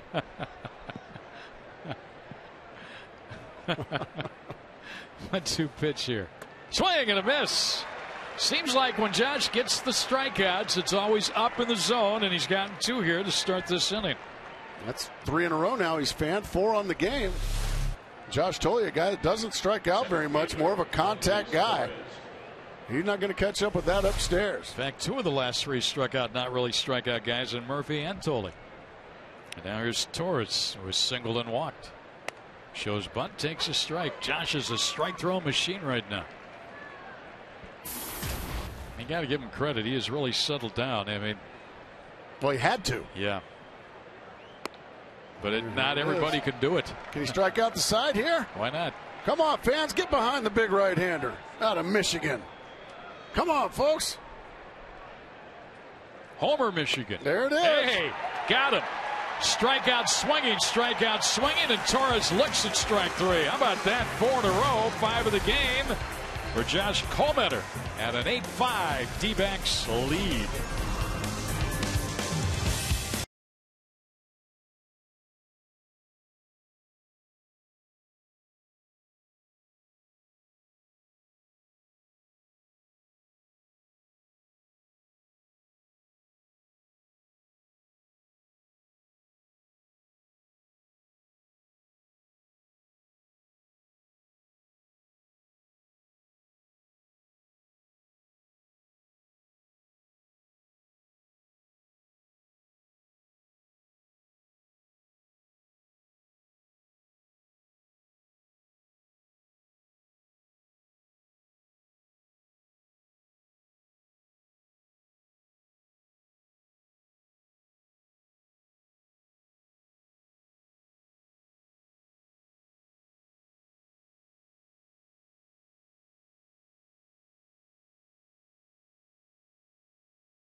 filled one to look forward to Miller time later in today's game, brought to you by Miller Lite.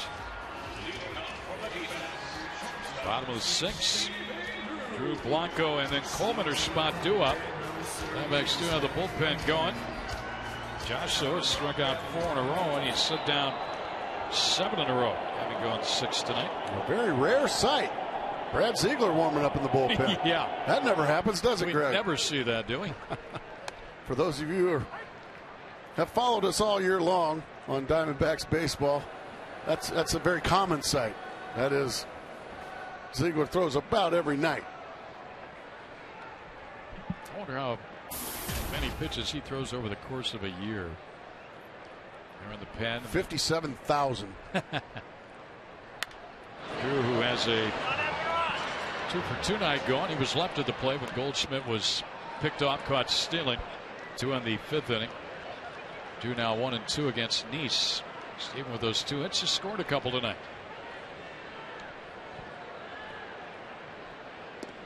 A strike 3 call, late call by Todd Titchener, and Drew Carr looking for the first out here. Was it a strike or wasn't it a strike? Todd Titchener giving it to somebody in the. Yeah, it looks like it's down. According to Fox Tracks, it's a strike.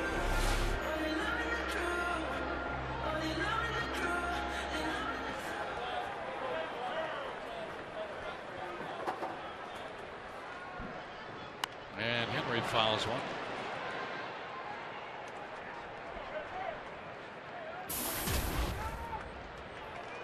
Coleman is in the on-deck circle.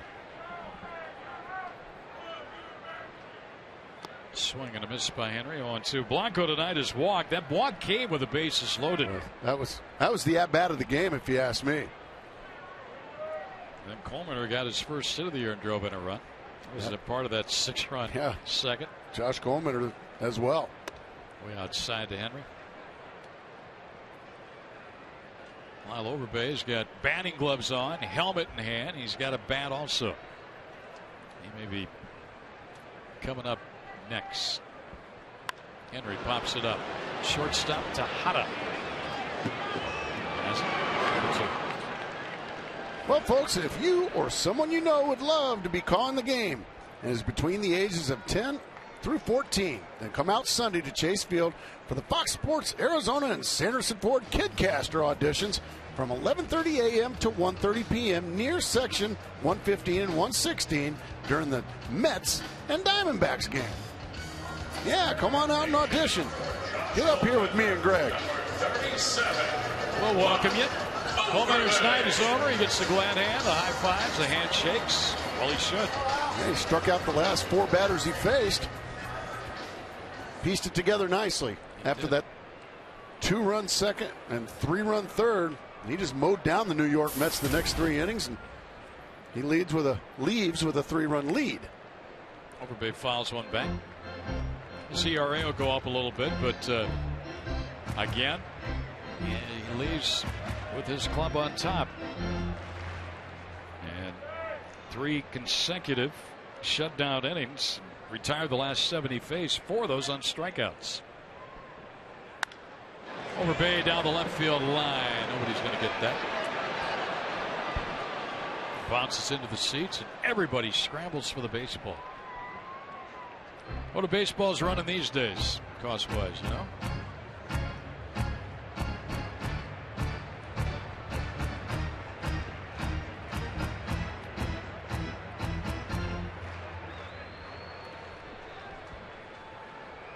No 2 count on Overbay.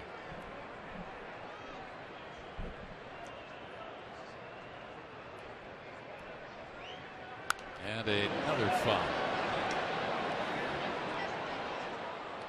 Hey, Greg, that's Kelly Snow. Hey, hi, Kelly. Kelly Snow is a big Diamondback fan. She's one of our fantasy campers.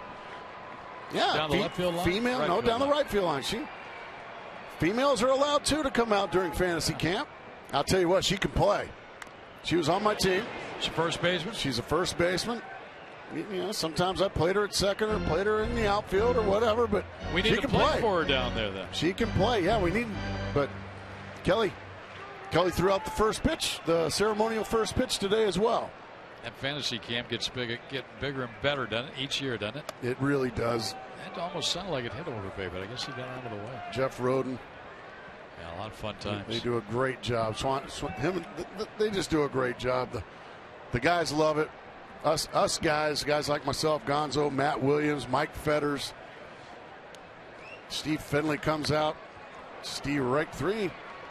Well, he gets a side in order in the 6th. Coleman's night is over. The bullpen will take over from here on in.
One of the 16 interactive kiosks right here at Chase Field during any Arizona Diamondbacks regular season home game.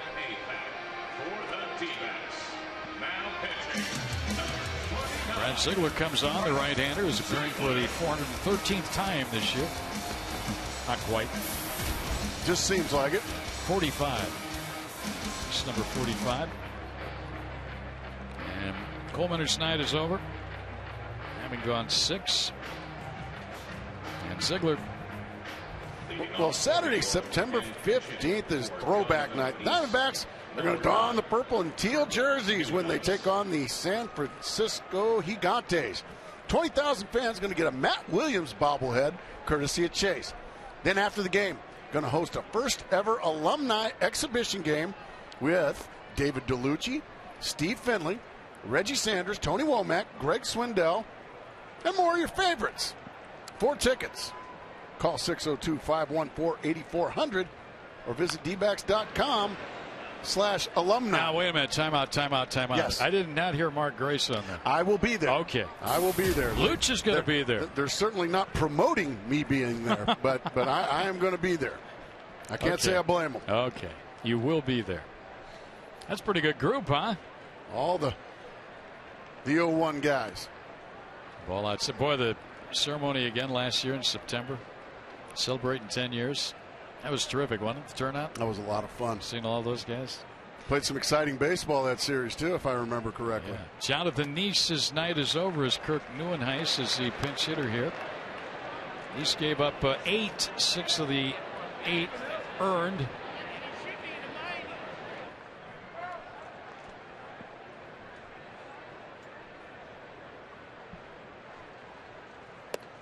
Ball outside.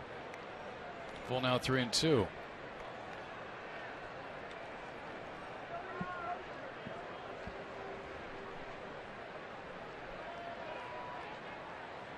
And he walked him. Not a good way to start the inning for Ziegler. That's what you hate to do. Come in, the first batter you face, walk him. And now you got the top of the order to deal with. Shortstop. When you got a 3-run lead, you want to make the opponent earn their way on. One thing about Ziegler, though, he's pretty good at getting the ground ball double play, isn't he, Greg? Yeah, he's gotten 10 this year. Breslow, 11. Breslow, the left-hander, is up. Tough guy to double up here in Tejada.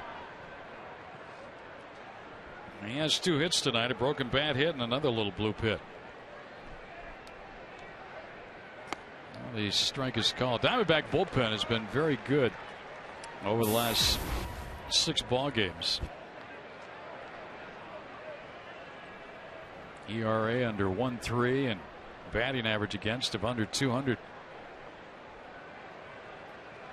David Hernandez kind of hidden right there, but he's been fabulous. There's a foul back by Tejada. That's more Brad Ziegler like. Jump ahead 0-2.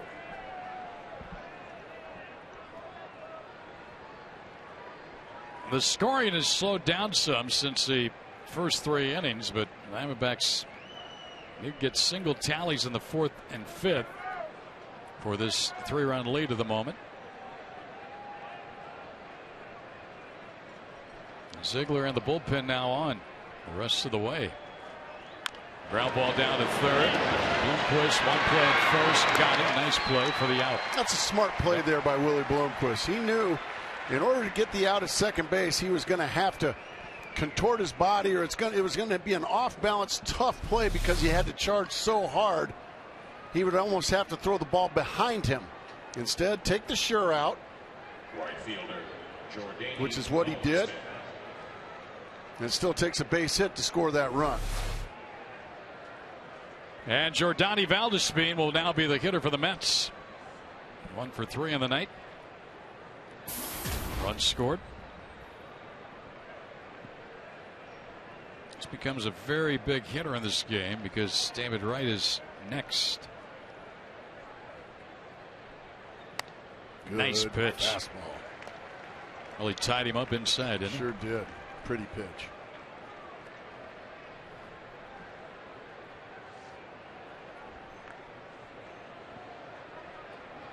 Owen won the count.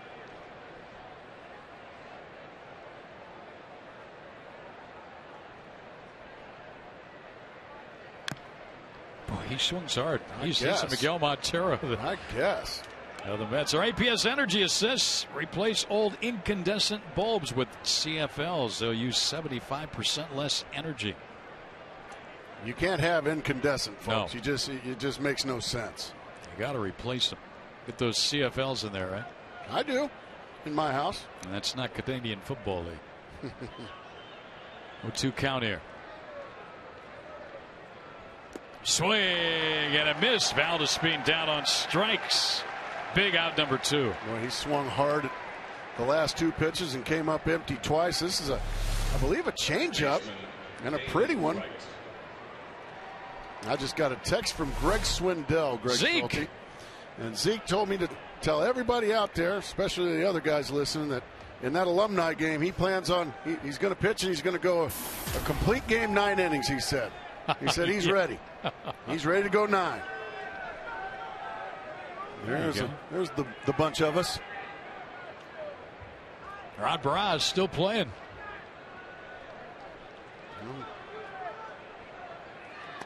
Forget all those other pitchers on that shirt. Greg Swindell's going all 9 in the alumni game, folks. And of course, there's me in the middle row, all the way at the bottom. Well, that's alphabetically. That's why you're there, I guess, huh? I don't even think that was alphabetically because Schilling was at the bottom of the first row. I don't know what that was about. Ground ball back. Nice job. Ziegler knocks it down, throws right out at first. And he pitches around the leadoff walk, and the Mets shut down here in the 7th inning. It's a big league shirt, though. Midre Cummings on there. Purple and teal. Robert Ellis.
stretch here at Chase Field, bottom of the 7th inning, and we stretch out, bringing Joe Borowski. Good to see you guys. What's going on? Not much. Exciting game. It slowed down the pace a little bit, but those first 3 innings were quite exciting. Tell us a little bit about Josh Coleman. What do you think about him? Gave up some runs early, but really settled in nicely late, didn't he? You know, I thought after the Diamondbacks, after he gave up those 3 runs to make it 6-5, you know, you were looking for that shutdown inning. Right. And unfortunately, David Wright was able to get to him. But I'll tell you what, after that, he was just nails. Struck out the last 4 guys he faced. He did a great job, and the key to it was he was able to keep that changeup down this time because he hung that one to right and right deposited it. But he did a good job and he had a lot of those Mets guys looking changeup, and he was throwing fastball. So he did a good job of just mixing his pitches up. Let's go to the other starter, Jonathan Neese. I liked what he did. You know, but he had an awful inning, didn't he? And it was his own fault. And in that 6-run inning. Yeah, you're mad as a pitcher because you just gave up a swinging bunt that went about 65 feet. You get to the ball, but in that situation, you have to realize you don't have a play. You could have made a great throw to first, and you still don't have that play. But what he does is he doesn't even have his feet under him. He just goes over there and throws it.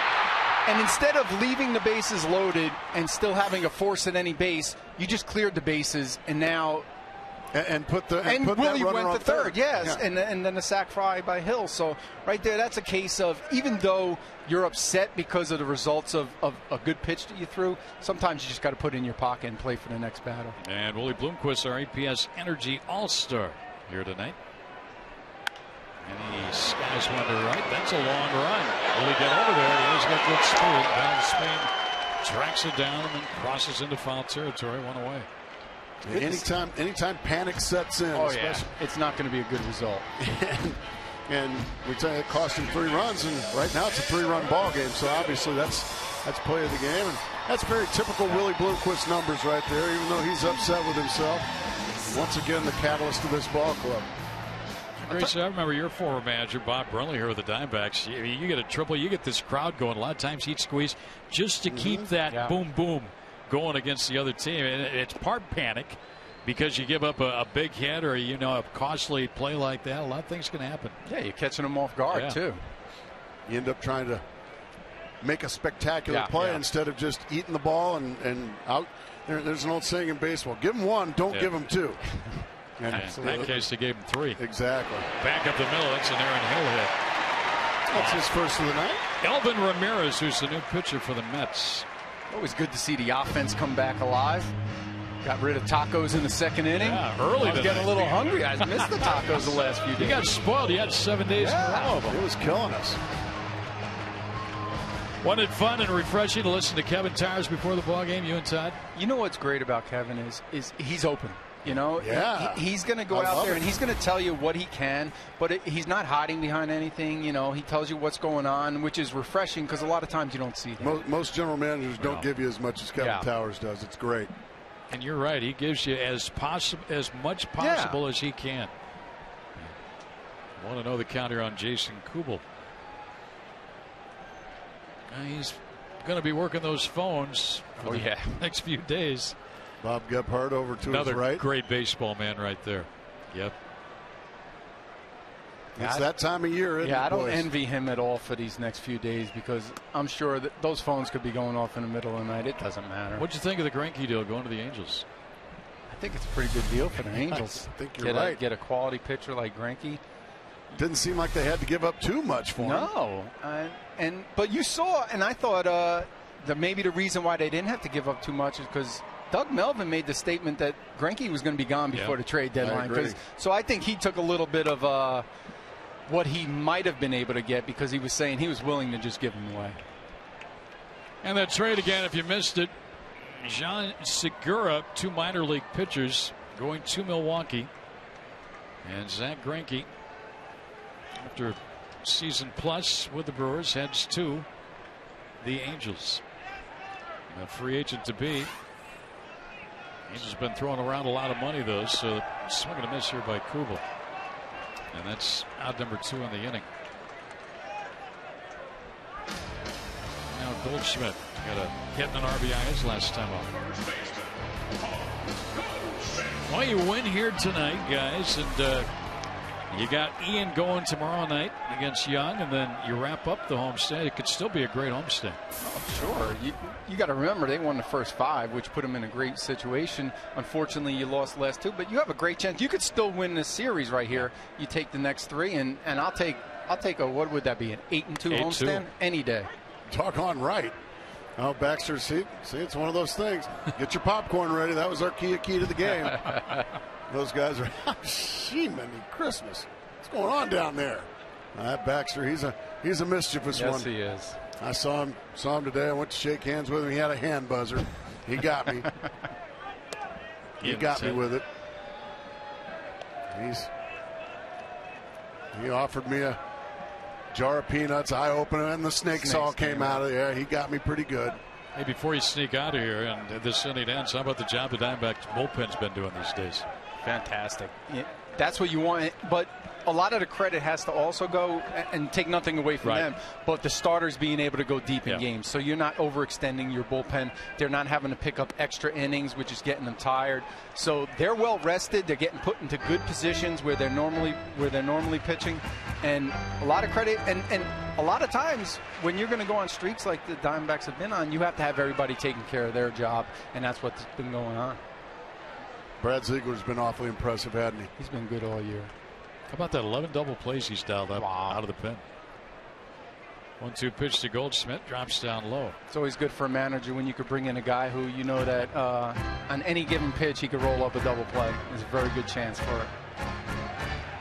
Well, let's update you on the Dodger-Giant game. Bottom of the 5th in San Francisco, and the Dodgers have a 2-1 lead over Matt Cain and the Giants.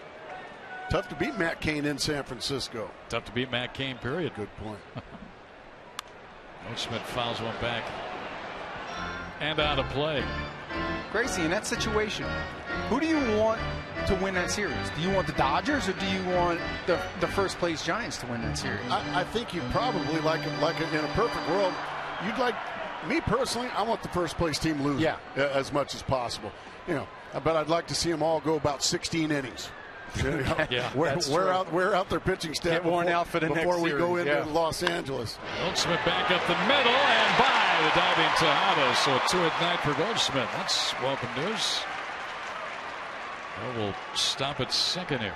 So I think most Diamondback fans, and a lot of Diamondback fans can't find themselves rooting for either team, but you probably want San Francisco to lose as many as possible in that series to keep you close to the Western Division lead, and then you can go take care of business against the Dodgers on your own right after this series against the Mets.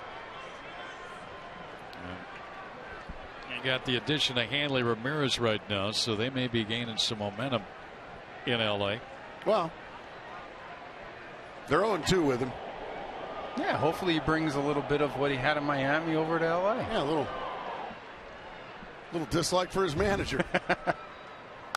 Upton fouls one back. Somebody made a nice catch up above us, evidently, for the reaction. Diamondbacks in that series in L.A., by the way, will miss Kershaw and Billingsley.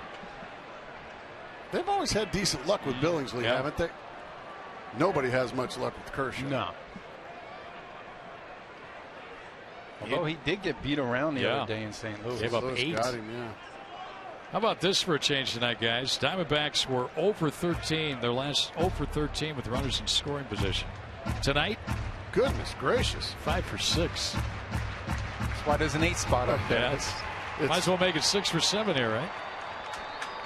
It's been a feast or famine offense this year for the Arizona Diamondbacks. I mean, it's usually 6 or more or 2 or less. Yeah.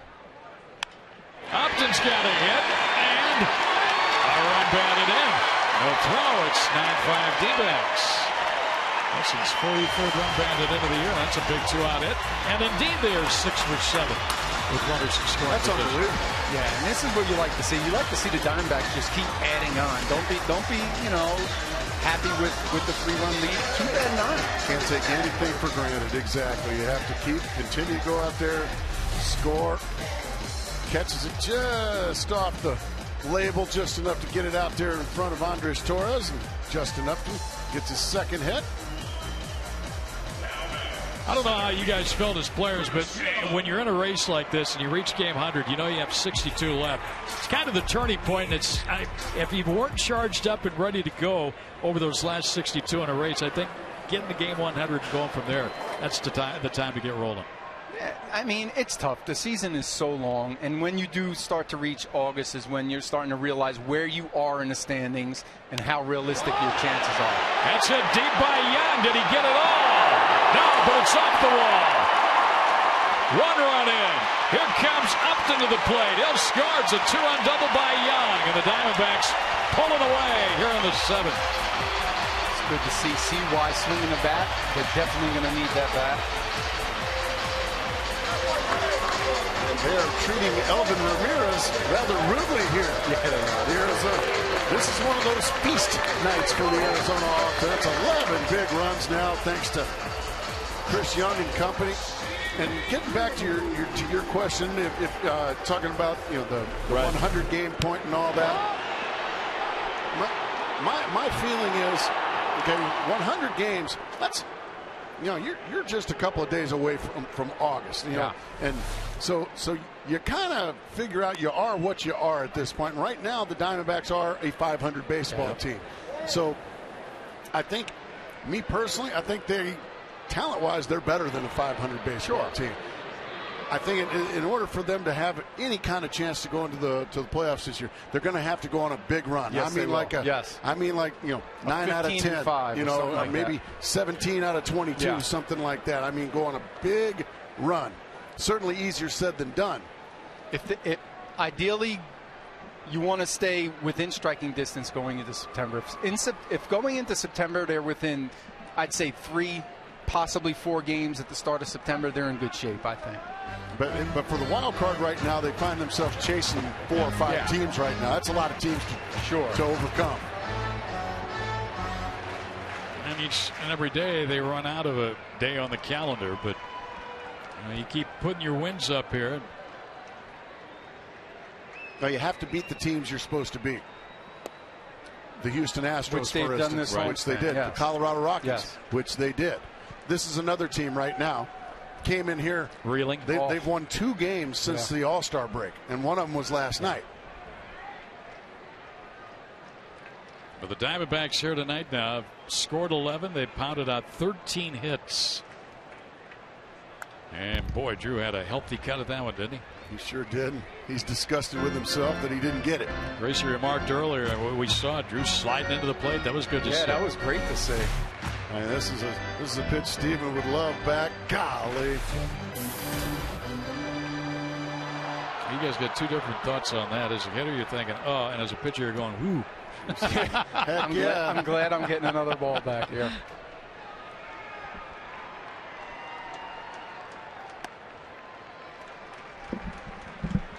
And the count now 3-2 on Drew. Look at that elbow on the bat, Aaron Hill. That thing is mincemeat. And that's what a ball player's arms and forearms and elbows look like after 4 months of baseball. Oh, Drew's called out on strikes. Joe will talk to you after the ballgame with Todd. Lots to talk about tonight right now. Sure do. Looking forward to it. Much better effort on your part tonight than last night. 3 runs. I'll take it. You're allowed to come back tomorrow. Joe Borowski with us.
Time brought to you by Miller Lite. And that's CY almost getting it out of here.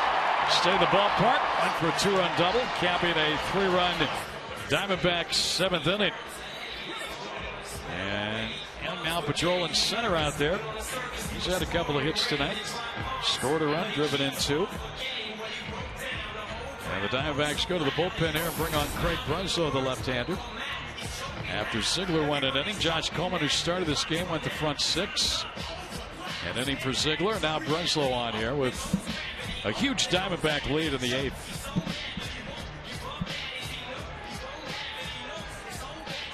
And Ike Davis will stroll to the plate first.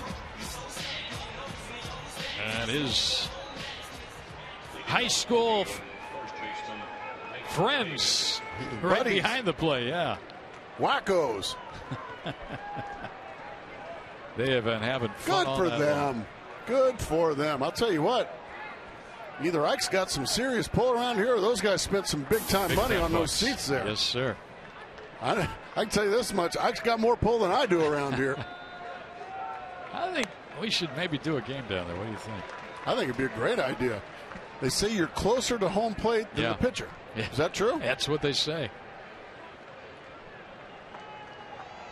We'll have you go out there and step it off tomorrow. Okay. My San Diego State math. There you go. Harvard to the west, right? Ground ball to short. Drew Fields, and no popcorn. No, for that one. No popcorn frenzy. They're still applauding. 1 out. Second baseman Daniel Murphy. Daniel Murphy. Diamondbacks have really put up the crooked numbers now in this homestand. 6 games.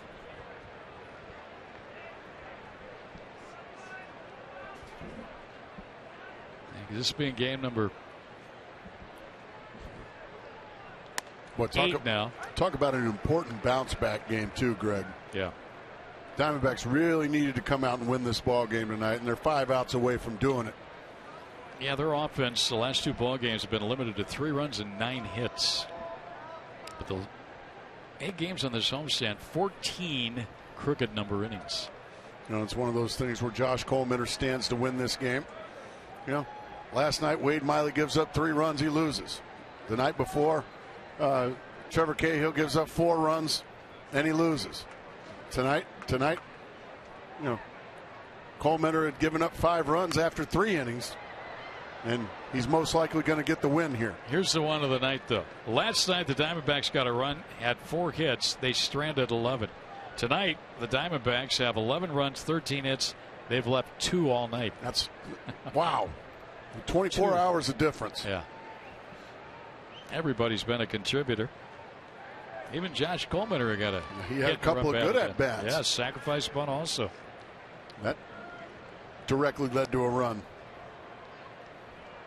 Everybody in the lineup, save for Blanco, with a hit, and Henry had a bases loaded walk.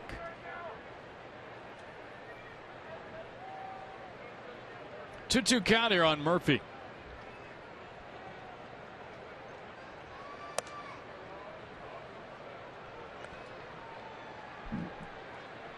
Three-two count on Murphy.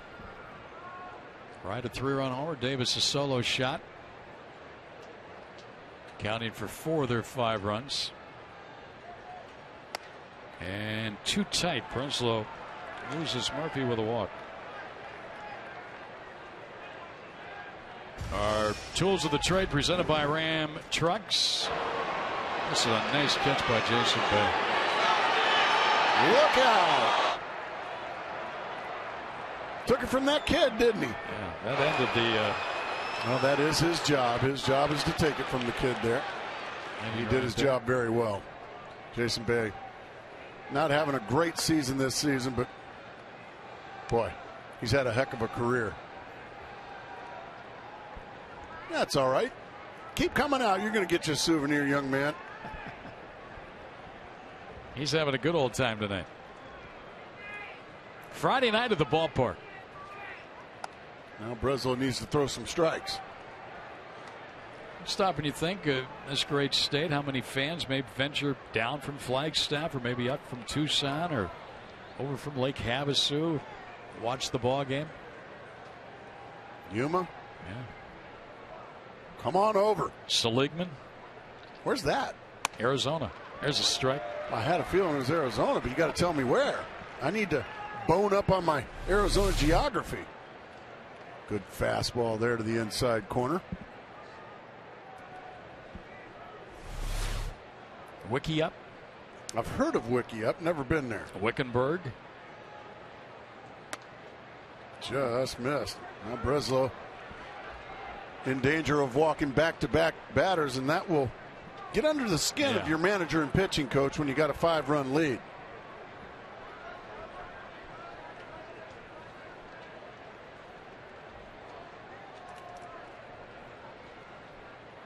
And a shot to short. That'll make Gibby be happy. Whoa, a high throw by Hill. A rare mistake by Aaron Hill. It won't go as an error because for some reason you can't assume a double play in the major leagues. That's what they always say. But that is as Taylor made a double play ball, and 99 times out of 100 that's going to be a double play. But for some reason, Aaron Hill, he steps and then he just fires it wide as Murphy's going in hard on him. And because the runner didn't advance, there won't be an error. But in my opinion, that rule should be changed. Yeah. I think you can assume a double play. These are Major League Baseball players, and Aaron Hill will come up here after the game and say, "You are absolutely right, Gracie. I will make that throw over there 99 times out of 100." I mean, you'll hear it said a lot of times. Taylor made double play ball to short, or just watching the play develop. You got a good throw, and Aaron probably rushed the throw a little bit. Runner at first, 2 down now, and a late swing and a foul back by Josh Tolley. Diamondbacks with a win tonight would hit the century mark in games played. 50-50. That's just like starting the season all over. So you got 62 to get something done. And that's why all those games in April and May, and you hear that. Well, it's early. It's not how you start, it's how you finish. Well, yeah, it is how you start. It is how you start. Those games count just as much as these games you're going to play here the next 62. Now the Diamondbacks in April went 12-11, but May 11-17. That's where they struggled. They fought back in June as Tolley strikes out, getting themselves back in it with a 16-10 mark. And they're trying to win their 11th game of July. They lead 11-5.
Highlights. Mark Ellis will single in a run here to make it 2-1 LA. And James Loney has added an RBI. And the Dodger lead is 3-1 right now. And that reminds me to remind you that this week on Fox Saturday Baseball, Matt Kemp and the Dodgers are in San Francisco taking on Melky Cabrera and the NL West leading Giants. And that showdown between bitter division rivals, Fox Saturday Baseball telecast presented by Budweiser, begins at 12:30 p.m. Pacific, only on Fox. I'll probably keep a close eye on that one tomorrow. Yeah, you and our own Mitch Riggin will be watching that one closely. Yeah, we'll be at the ballpark for a 5-10 game. We'll come here, we'll buy a bag of popcorn, we'll sit in the booth and watch it before this one starts. Who's our new pitcher for the New York Mets here? Manny Acosta. Where he hits one to short. Clark is retired on a pitch. Manny Acosta. A little high ERA there, Gracie. 11.35. Yeah. He has not been very good for 23 innings for the New York Mets. 6 home runs given up. He hasn't been good at all. And Justin Turner's over at third. David Wright going to get the rest of the night off. There's Terry Collins. There's a couple more and a long road trip for the Mets. Craig Breslow's batting here. He's 0 for 2 on the year. A little D-backs fan. Put your cap on, buddy. Yeah, happy with the way things are going. Ooh, Breslow.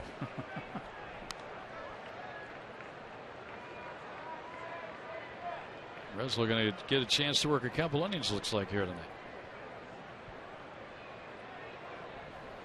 Did you get your popcorn finished? Not all of it. You didn't throw any of it away. I know you won't throw any of it away like they did earlier. I will. You will protect never waste that with good your life. cactus corn. Are you That's kidding right. me? That's the best in the business. It really is good, isn't it? 1-2 count. And that swing, Craig, and run. Let's get our answer to our AT&T trivia question. Astros 223. The two teams in the last 50 to go. And we got the Orioles right. 1982 Minnesota Twins. So the Twins.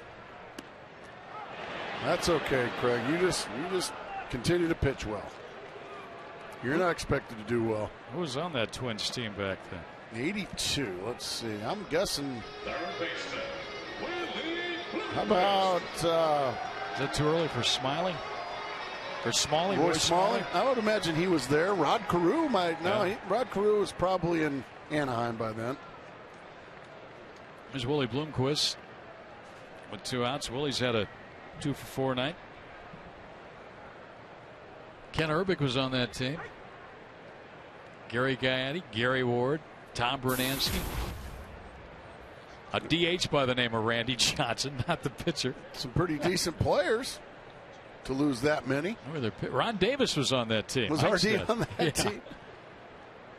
Let's see. Their top winner was Bobby Castillo on 13. That's foul down to third. Frank Viola, former Met. Now in 1982, were they playing the old Metropolitan Stadium, or were they in the Dome by then? I don't think they were in the Metrodome yet, were they? Were they? They were in the Dome. 82 is the first year of the Hubert H. Humphrey Metrodome.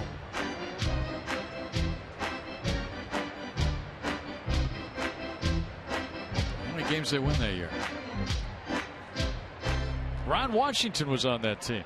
The Texas Rangers skipper. Skipper for Texas Rangers. They won 60. They lost 102. 0-2 count here. Willie looking for his third hit of the night. Diamondbacks pounded out 13.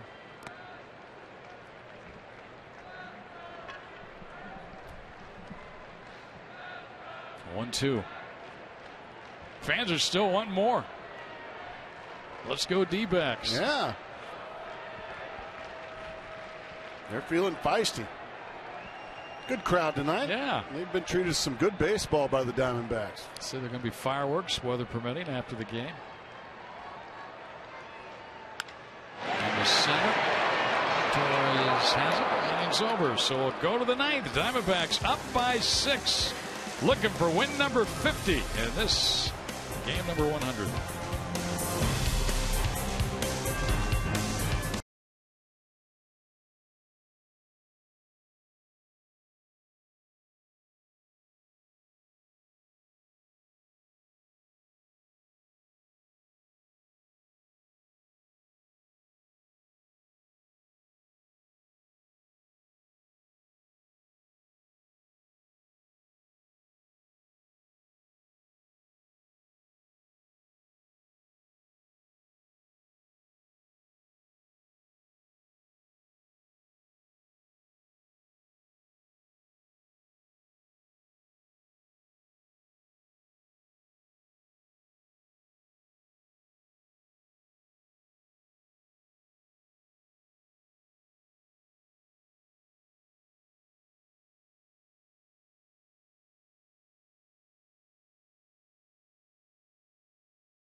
11-5 ball game.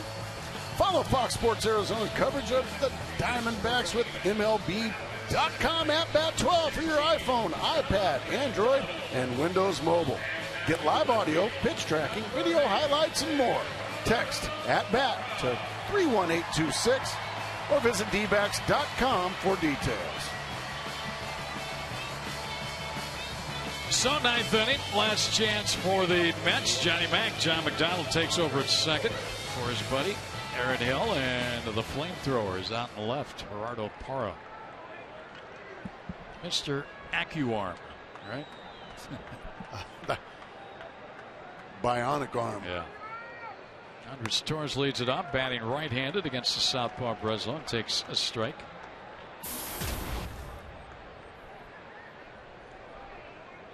Torres been on twice tonight. RBI single and a walk. Swing and a miss. Pretty change up there from Breslow. This little guy has always swung the bat hard. Torres. Breslow's second inning. Doing a good job taking care of the rest of the bullpen.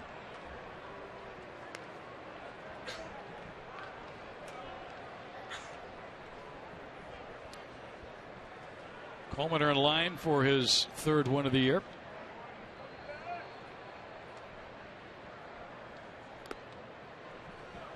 Now, Breslow had not worked in a ball game since the 21st. I was going to say, it's been a while since we've seen Craig. That was the game last Saturday. So being extended out a little bit here tonight. I was going to say, he's probably dying to get in a ball game.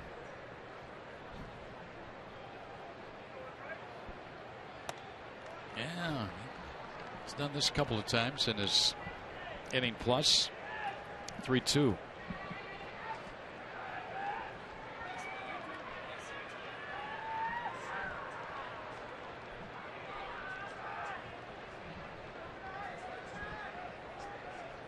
Ground ball back toward the middle. Johnny Mack has it. The quick release to first, got it.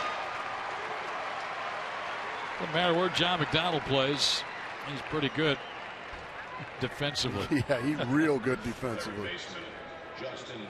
Justin Turner batting for the first time tonight. He's fun to watch too, isn't he? His quick release. He learned from one of the best all those years. Those years in Cleveland with Omar.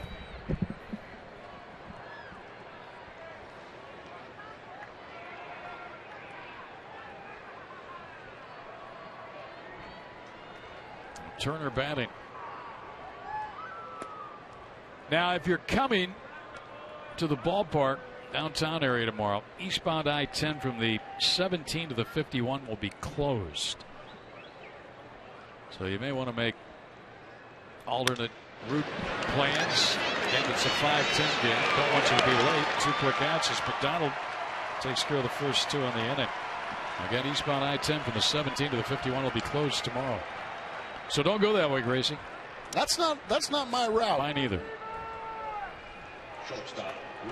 Yeah, Craig Breslow doing a good job putting a little bow around this.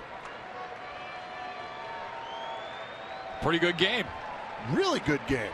I mean, how about the hitting with runners in scoring position tonight? That was the impressive thing.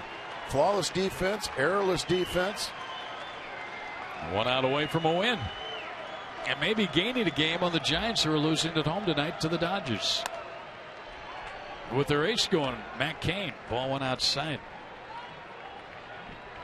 Tejada's got a broken bat hit and another little blooper that barely even reached the outfield grass.